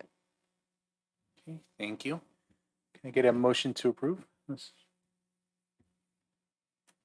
I make a motion to approve. Well, I just want to make sure the teachers were all second. Okay, roll call, please. Mr. Andrew Sandoval, Aye. Mr. Neil Patel, Oh, a major aye, Captain. Ms. Alva Ariano, Aye. Ms. Sarah Turner, Aye. Mr. Jacob Sandoval. Aye. Motion passes 5-0. Okay, and thank you, teachers. I know. That was a close one. I know Ms. Johnson. Ms. Johnson. Huh? Ms. Johnson would probably prefer a vacation, but we'll work on that. Okay, 9.2, approval of board resolution 22.04.08 for classified appreciation week, May 16th to May 20th, 2022. Mr. Patel, if you can read that, please. Sure, thank you. It's my honor. Before I say that, my wife's a classified employee, so, hope you're listening, honey. I'm a good man sometimes. Here I go. Here we go. Santa Rita Union High School District Board Resolution 22.04.08, Classified School Employee Week, which is May 16th through the 20th, the year 2022.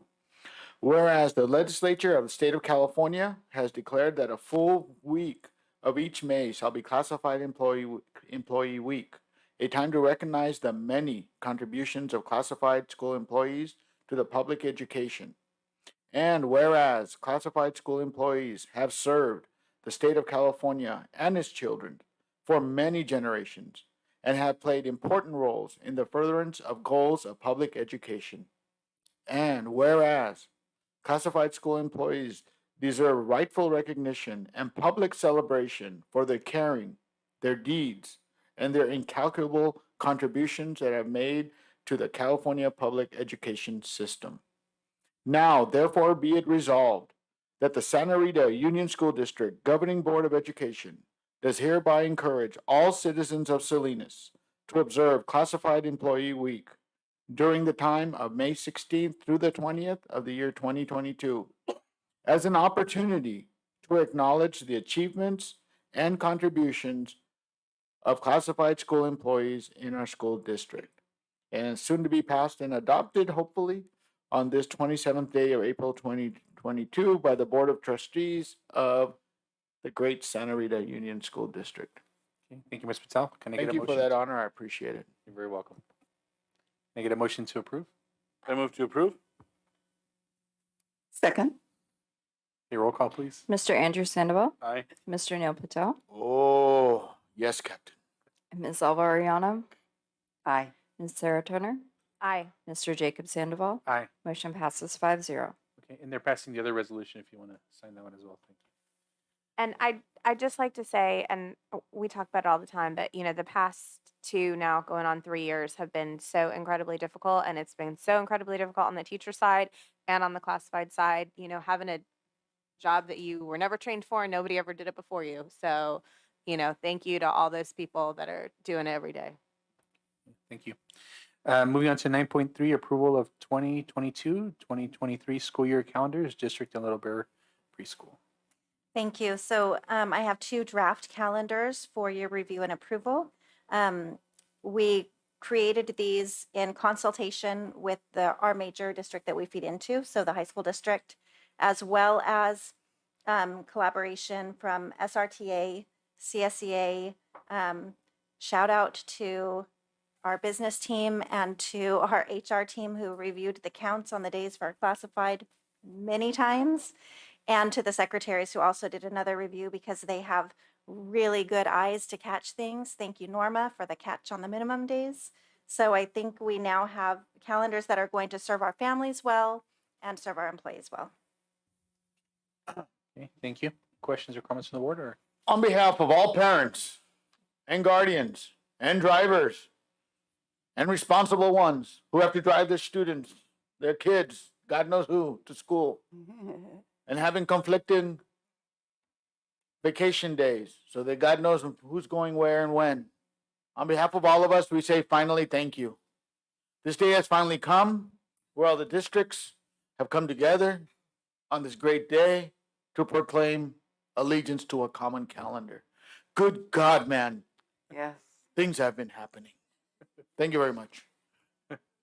with that, will you? Yes, wholeheartedly. With that, I motion to approve. Thank you. Can I get a second, please? Second. Okay, roll call. Mr. Andrew Sandoval, Aye. Mr. Neil Patel, Oh, yes, yes, yes.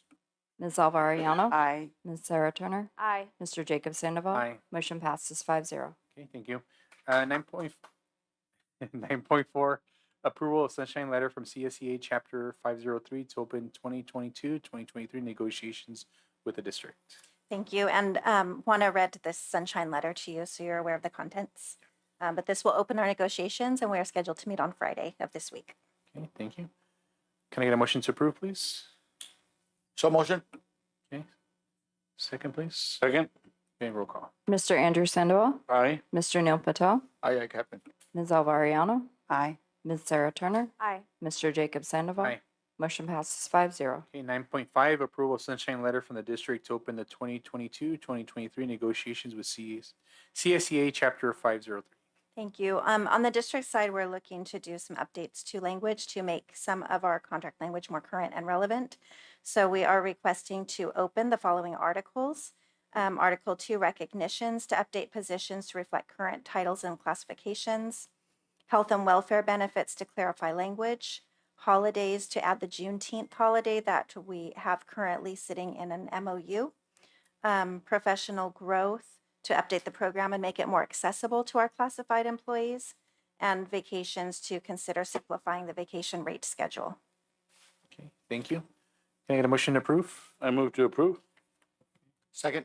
Okay, roll call. Mr. Andrew Sandoval, Aye. Mr. Neil Patel, Aye, aye, Captain. Ms. Alvariano, Aye. Ms. Sarah Turner, Aye. Mr. Jacob Sandoval. Aye. Motion passes 5-0. Okay, thank you. 9.6, approval of a new one full-time employee special education teacher position for McKinnon Elementary School for 2022 to 2023 school year.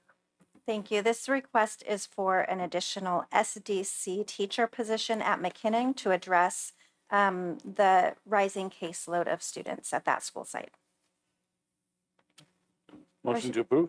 Second. Okay, roll call, please. Mr. Andrew Sandoval, Aye. Mr. Neil Patel, Ms. Alvariano, Aye. Ms. Sarah Turner, Aye. Mr. Jacob Sandoval. Aye. Motion passes 5-0. Thank you. 11.1, approval of 2022-2023 membership to Joint Powers Authority, GPA, to the Community Human Services. So that's my item. And again, you heard a little bit about what Community Human Services has to offer. Our contribution will allow us to be part of that joint task force to make decisions along with them and to continue to support our district in meaningful ways. And I would be our representative on that. Okay, thank you. Motion to approve, please. Just a quick comment. I want to say thank you. When we created this position of community liaison, the main issue was getting the services and help that our constituents or students or family and parents need. So I'm very supportive of this. I think 40 years ago, I did a walkathon. Do you remember those? And it was for this group. And I just want to say, thank you for reaching out, and hopefully this continues to grow. We need to become a community district, and I'm glad we're getting towards that end. Thank you. I move to approve. Okay, second, please. Second. Sorry, second. Okay, roll call. Mr. Andrew Sandoval, Yes. Mr. Neil Patel, Aye, Captain. Ms. Alvariano, Aye. Ms. Sarah Turner, Aye. Mr. Jacob Sandoval. Aye. Motion passes 5-0. Okay, 12 Sorry, point. I just want to add, if any board members are interested in doing that as well, we can have 2 representatives. Is anybody interested? I'm interested. Okay, thank you. 12.1, approval of the 2022 to 2023 contract with Curriculum Associates. And that's my item, and this is our contract with our intervention and benchmark program, iReady, that has really supported us and moving our PLC teams and the rich analytical data that they provide after our students take benchmarks and do their iReady intervention programs. Thank you. Can I get a motion to approve? I move to approve. Second. Okay, roll call, please. Mr. Andrew Sandoval, Aye. Mr. Neil Patel, Aye, Captain. Ms. Alvariano, Aye. Ms. Sarah Turner, Aye. Mr. Jacob Sandoval. Aye. Motion passes 5-0. Okay, 13.1, information, state of the district report, quarter 4. Is this like State of the Union address? Is that what we're going here? All right, I just wanted to, clarify my mind. Oh, we asked for this. Oh, lovely. Yes. Thank you for reminding him. My memory, once I got married, is just going down. All right, so our quarter 4 state of the district report. This is our first year giving these, and here we are in our 4th quarter already. And so our presentation for these, and it worked, thanks guys, is to update our community on our quarter 4 progress. Apparently I'm going to be stumped on that. All right, so we're going to talk about our survey data, instructional progress, our engagement in education, and staff recruitment, and we'll have some opportunity for questions and follow-up. As always, we are the district where we all learn and grow. We have set our vision and our mission this year before the start of the school year, and we're committed to seeing that and our strategic action plan through.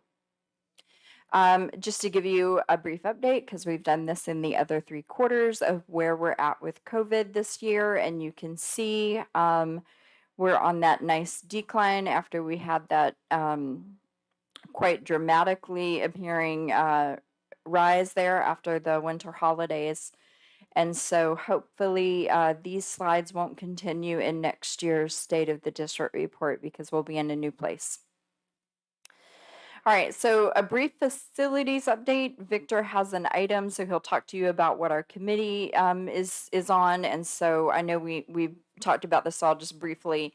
He mentioned it earlier that our GV Kitchen project is progressing, that we have a shipping delay. It looks like we'll be open for serving at the start of the school year. And so that will go back to normal. This will convert all into a boardroom and teacher PD, staff PD room. And Victor's team is going to be working on some plans for deep cleaning over the summer, along, of course, with summer grounds and regular maintenance work. I'm the one that moves this on now, yeah, because these guys made it work. I appreciate that.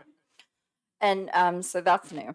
And future growth. I just wanted to give everybody an update for the West Area specific plan. I know I mentioned it earlier. Jacob and Sarah and I went to meet with 2 board members and the superintendent from Alice for a 2x2 to kind of talk about the 2 plans, the CASP and the WASP. For us, our negotiations I'm going to say it kindly and say they've been paused. And we've been waiting on a counter proposal from the developers team since December.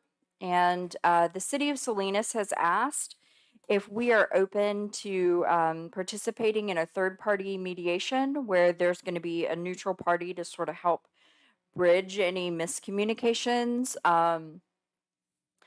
And so we informed the city in writing, and I went to a city council meeting and spoke in public comment, which turns out that 2 minutes is pretty short when you're the one talking.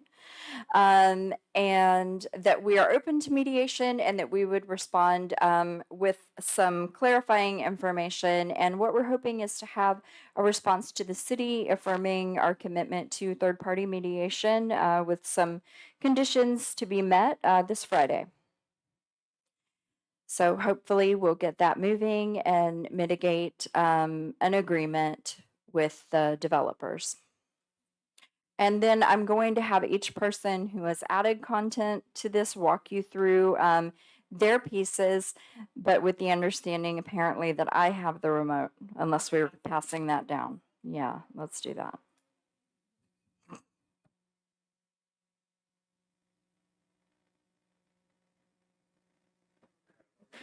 So I figured I'd stand up here, stretch my legs a bit.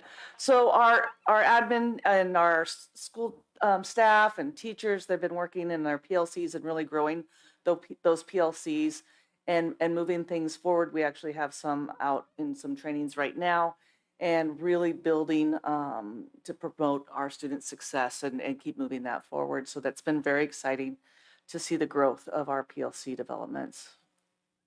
Our iReady benchmark that we just completed.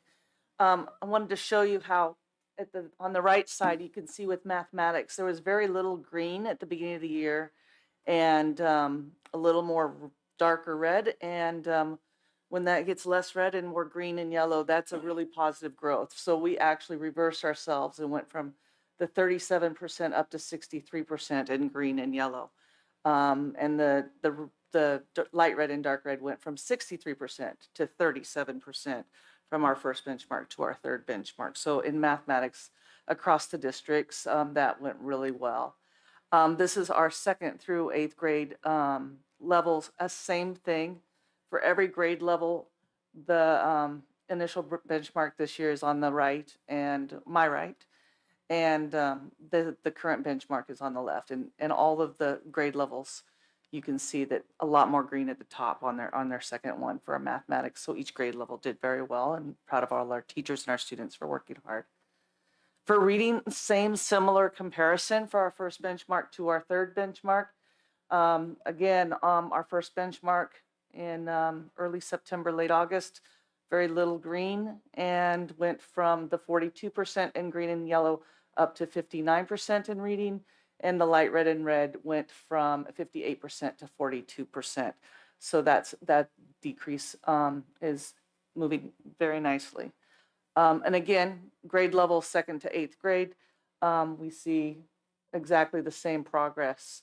The last few weeks, all of our site admin site admin teams with TOSAs and lead teachers have been meeting specifically with the iReady team. They've come to their sites and had really great, rich meetings, diving in, scaffolding down the data, looking at growth reports and projection reports to a deeper level. And that's been very exciting. Coming up, June 6th to July 14th, we will have our Summer Academy blended with our ESY program at John Gutierrez Middle School and La Jolla Elementary. Similar complemented programs that we've been offering last year, math with the interventions and the enrichments and the English and the ELA and the STEM and the ELD supports and the tutorial supports, science and art and physical education activities and all the diverse things. And we have different flyers being built right now also, and we'll be getting those kid invites. Some of the ESY students have already been accepting their invites. So the general education invites will be going out shortly, and getting all those signed up for those June 6th to July 14th. And summer.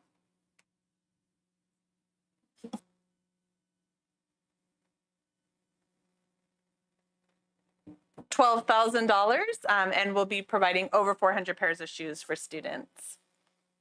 That's a cute picture of everybody getting their shoes. Our Christina Smiles grant, just an update.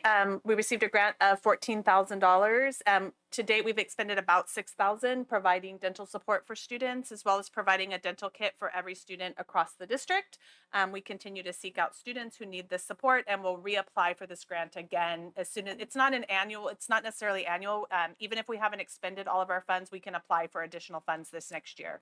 And so I've been keeping in communication with her, and I don't see us not getting the funds again. Our classes have been going really well. Our partnership with the Salinas Adult School, our ESL classes, Jacob got to see, Mr. Sandoval got to see a little bit of that during our shoe distribution. We have 2 very full sessions. So we have a morning session with about 30 participants and an evening session with about 36 participants consistently attending. Last night we were all trying to share a space, parent workshops and ESL classes, which was great because the ESL students got to participate in our food distribution after. So everybody was there. So we're really excited to continue this partnership with the Salinas Adult School and offer this service to our families. The parent workshops that I shared with you. So 3 sets of workshops going on, English being held at McKinnon, Spanish being held at Santa Rita, and then rotating through both of those sites. We really want to make sure that we're spreading out our parent services to all of our school sites and not just kind of focusing on one site. So as you know, we had yoga happening at New Republic. So we started our, which was very highly attended as well. We started our parent workshops between McKinnon and Santa Rita. Our California Healthy Kids surveys went out. Thank you to all who responded. At the elementary sites from 3rd to 5th grade, really focusing in on the 4th and 5th grade. We had over 864 surveys returned.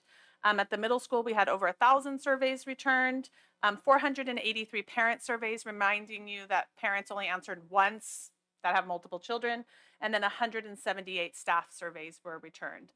We submitted our request to close out those surveys, and we should be getting the results of those surveys within the next week or so. We also did order the notifications that can go out, flyers that will go out to all families as well as staff with those results. So we'll be excited to share those with you as well. On the behavior task force, we've really been working to create a suicide prevention protocol, unfortunately necessary. I've been working with some partner county offices that have really dove in the last year and written their suicide prevention protocol. And so we have been working on finishing that. It's almost at final completion, and I'll bring it forward to each of you here as well. And again, we'll roll that out for next year. We've also been working on that handbook, and it continues to be a work in progress, receiving that information back as we send out each draft to get feedback, making modifications within ed code possibilities, right? Really working to make sure that we're implementing practices across our district that mirror each other. And then we sent out a restorative practices implementation survey, and we're happy to see that 99% of staff who responded said that they felt that restorative practices were essential to addressing behavioral needs across the district. Thank you. And I just wanted to take a moment to recap our staff recruitment for this year. From July through present, we have hired 6 assistant principals, 2 TOSAs with 1 TOSA hire pending release from another district, 2 counselor/school social workers, 13 teachers, 17 paraprofessionals, a campus health and safety specialist, 19 other various classified employees, and this does not take into consideration transfers within the same classification or inside the same unit. And so the amount of work for interviewing that our site administrators, managers, and HR department have done is pretty impressive for the small group that we are. Did it go? Oh. For substitutes, currently we have 47 certificated substitutes who are active. Of those, 26 were hired this school year. So again, focusing on hiring and trying to boost that up. We did raise our rates earlier this year, you'll remember, to make us more competitive, and we are still actively recruiting, even though we're coming into May, because the need is still there. And the staffing needs list is long. So we attended 4 teacher recruitment fairs. Our 22-23 hiring for certificated staff is in progress.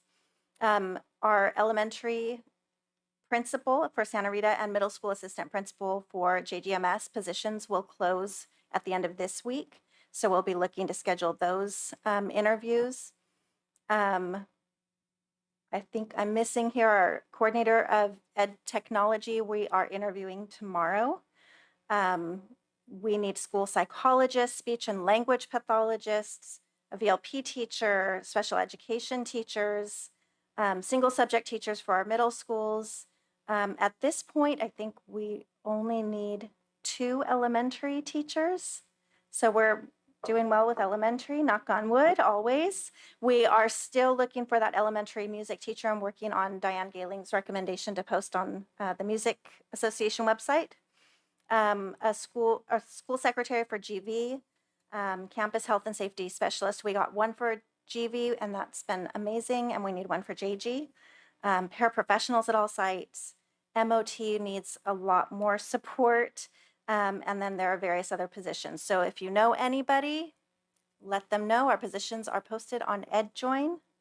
For our 10-month employee positions, it gets hard at this time of the year to hire for those because by the time we bring them on, they work maybe a week and then have summer off, and we hope they return to us in August. So we will probably pause on those positions in May and then again start hitting heavily on those in July. That's you. Just what we have on the horizon. So we have our upcoming teacher and classified appreciation activities. And that's always a fun time of year. We have our end of year activities at school sites, which is a fun and busy part of the school year. Our all staff barbecue, and I will definitely make sure you have an invite so you can swing by.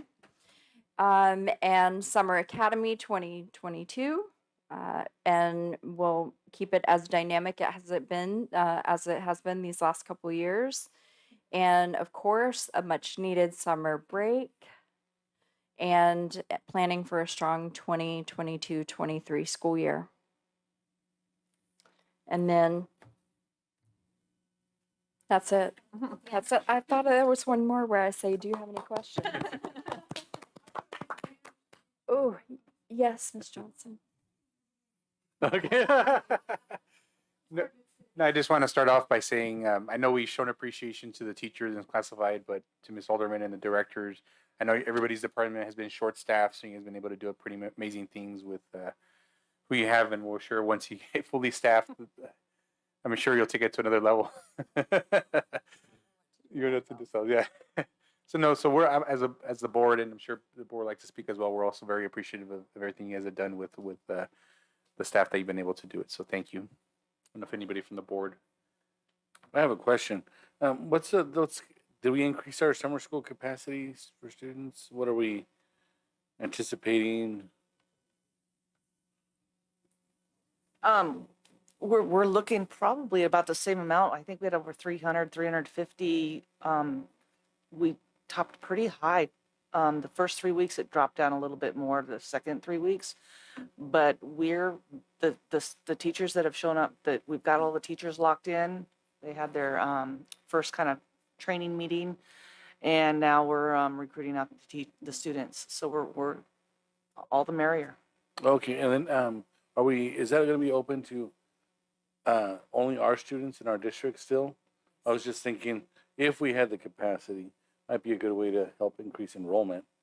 You know, get them hooked in with summer school, and maybe they'll stay with us. But I don't know what our capacity is. Right now, our capacity is we have to open it up for our students only. And then there's a liability, of course, if parents aren't registered in our district for us to serve those students, and we wouldn't recoup any funding for those students. So Summer Academy is usually for our students only. I see. Okay. Any other questions or comments from the board?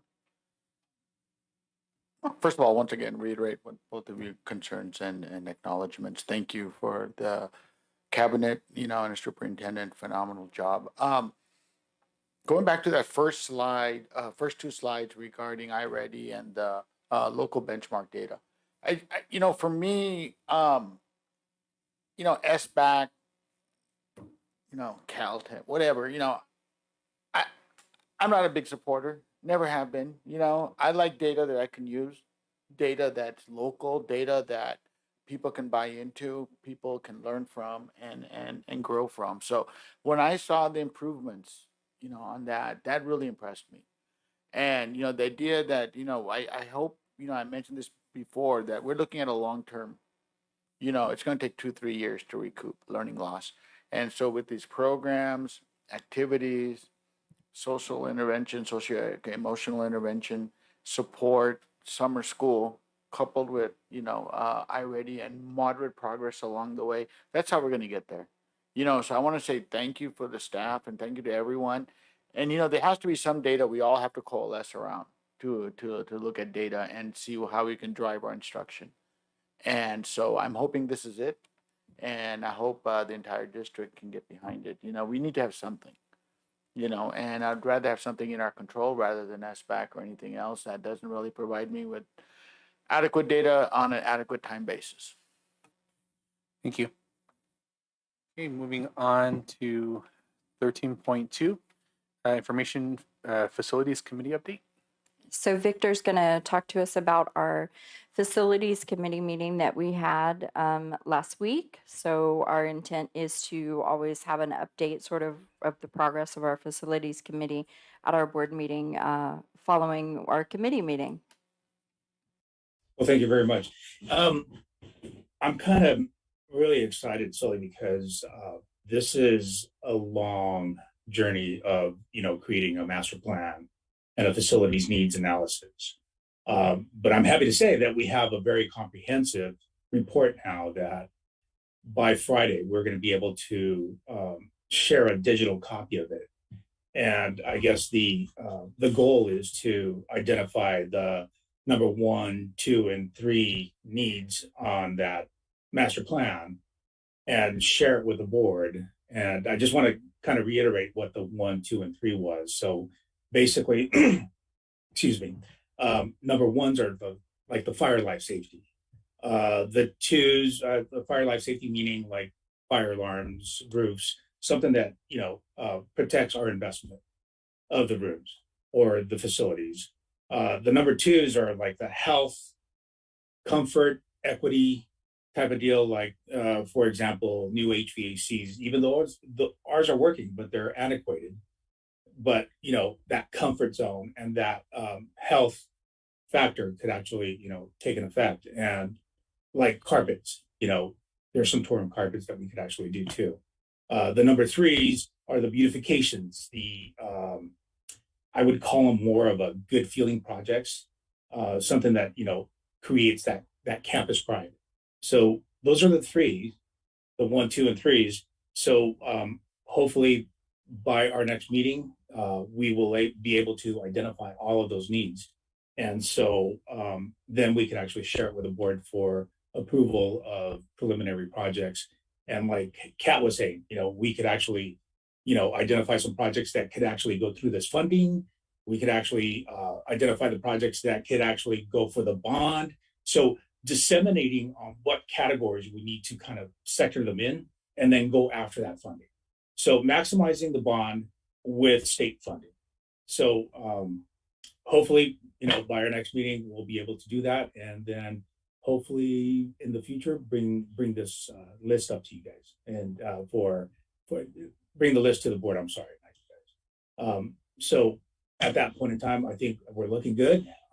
We have done a lot of work in a little bit of time. I mean, usually one of these reports usually takes, 8 to 9 months. I think we're doing it in 5. So if there's any questions, I'd be happy to answer. So then at the next meeting, you'll bring that forward. Plus we'll have Shin and Miguel to kind of talk about the bonding capacity and that kind of stuff. Okay. So I think that's what will give us more real idea of how things are looking. Does the board have any questions or comments? No? Okay. I think it'll kind of depend on those items then. Okay. Thank you, Victor. Okay, our next regular board meeting will be held Wednesday, May 11th, 2022. And 14.2 is any suggested future board items? Just for myself, when do inter-district transfers, when do we get these, typically get those final numbers as far as, Well, Amy's been out for a couple of days, and so we'll process the ones that have come in this week, next week, and so I can give you an update at the May 11th meeting on or it where could be we're the at. following, just to kind of, Yeah. something to think about. To add on to that, do we have some type of flow chart or some type of information sheet that is provided to people when they come and they want to enroll, maybe a student from another district? Do we have a sheet that we can give them, say, hey, this is the process. First you go here, this is what you need to request, this is the second step. And ultimately, if they get denied, you can go to Monterey County Office of Education and appeal it. You know, I want a step-by-step process that we're able to provide to parents who want to come here, because a lot of them don't know the process and they get tied up in the red tape, and they, we never see them. They give up. Right. So even better than a flow chart, we have amazing community liaisons that actually support families in that process. So we'll communicate with the homeschool as well. So when the family shows up, we have them complete the inter-district transfer request, which is digital.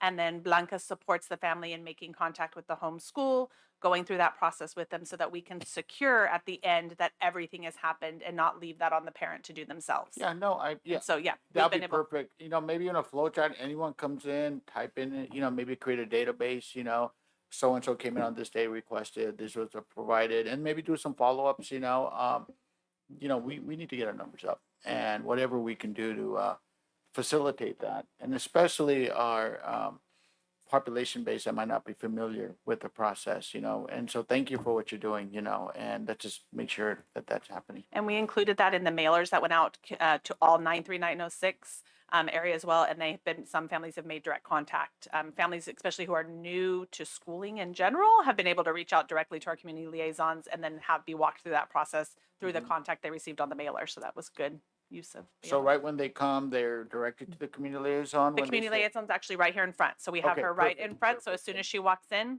so she sits right there in the front. She's the first one they have contact with. And then she walks them through the entire process to make sure that there isn't any mishap in the process.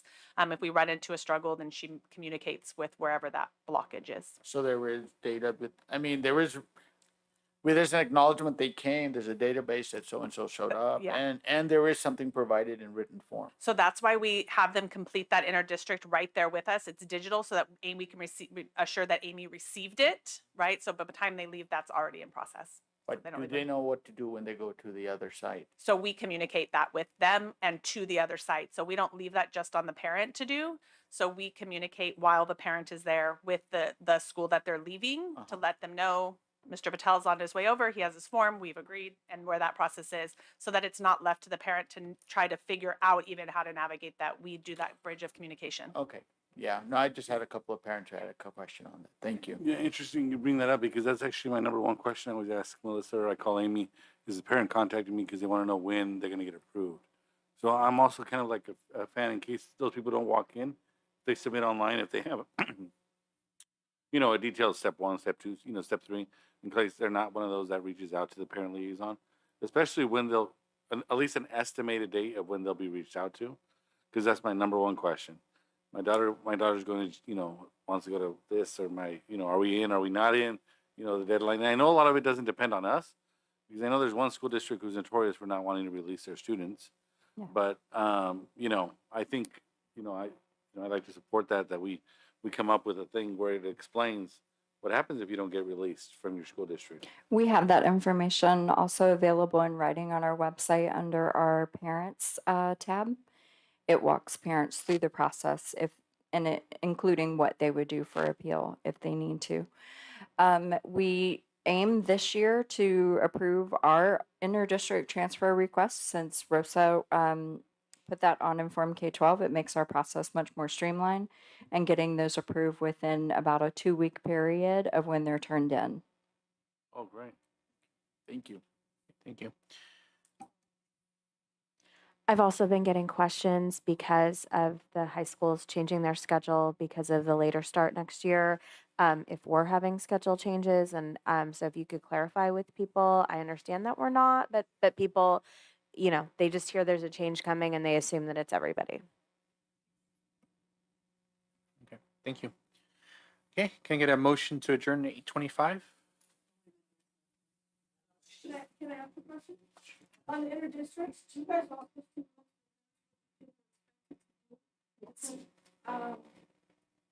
Part of it. That's okay. Okay, so the parents are well aware of it. And then the last thing, I just want to make it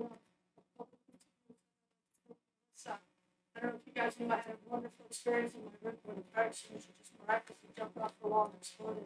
Oh. She came over and cleaned for an hour in her dress, actually in that same outfit, I do believe. And she came over and cleaned my classroom for an hour, and a half personally. For me to clean my room, and she was the one that got my ball rolling to get my room where it is now.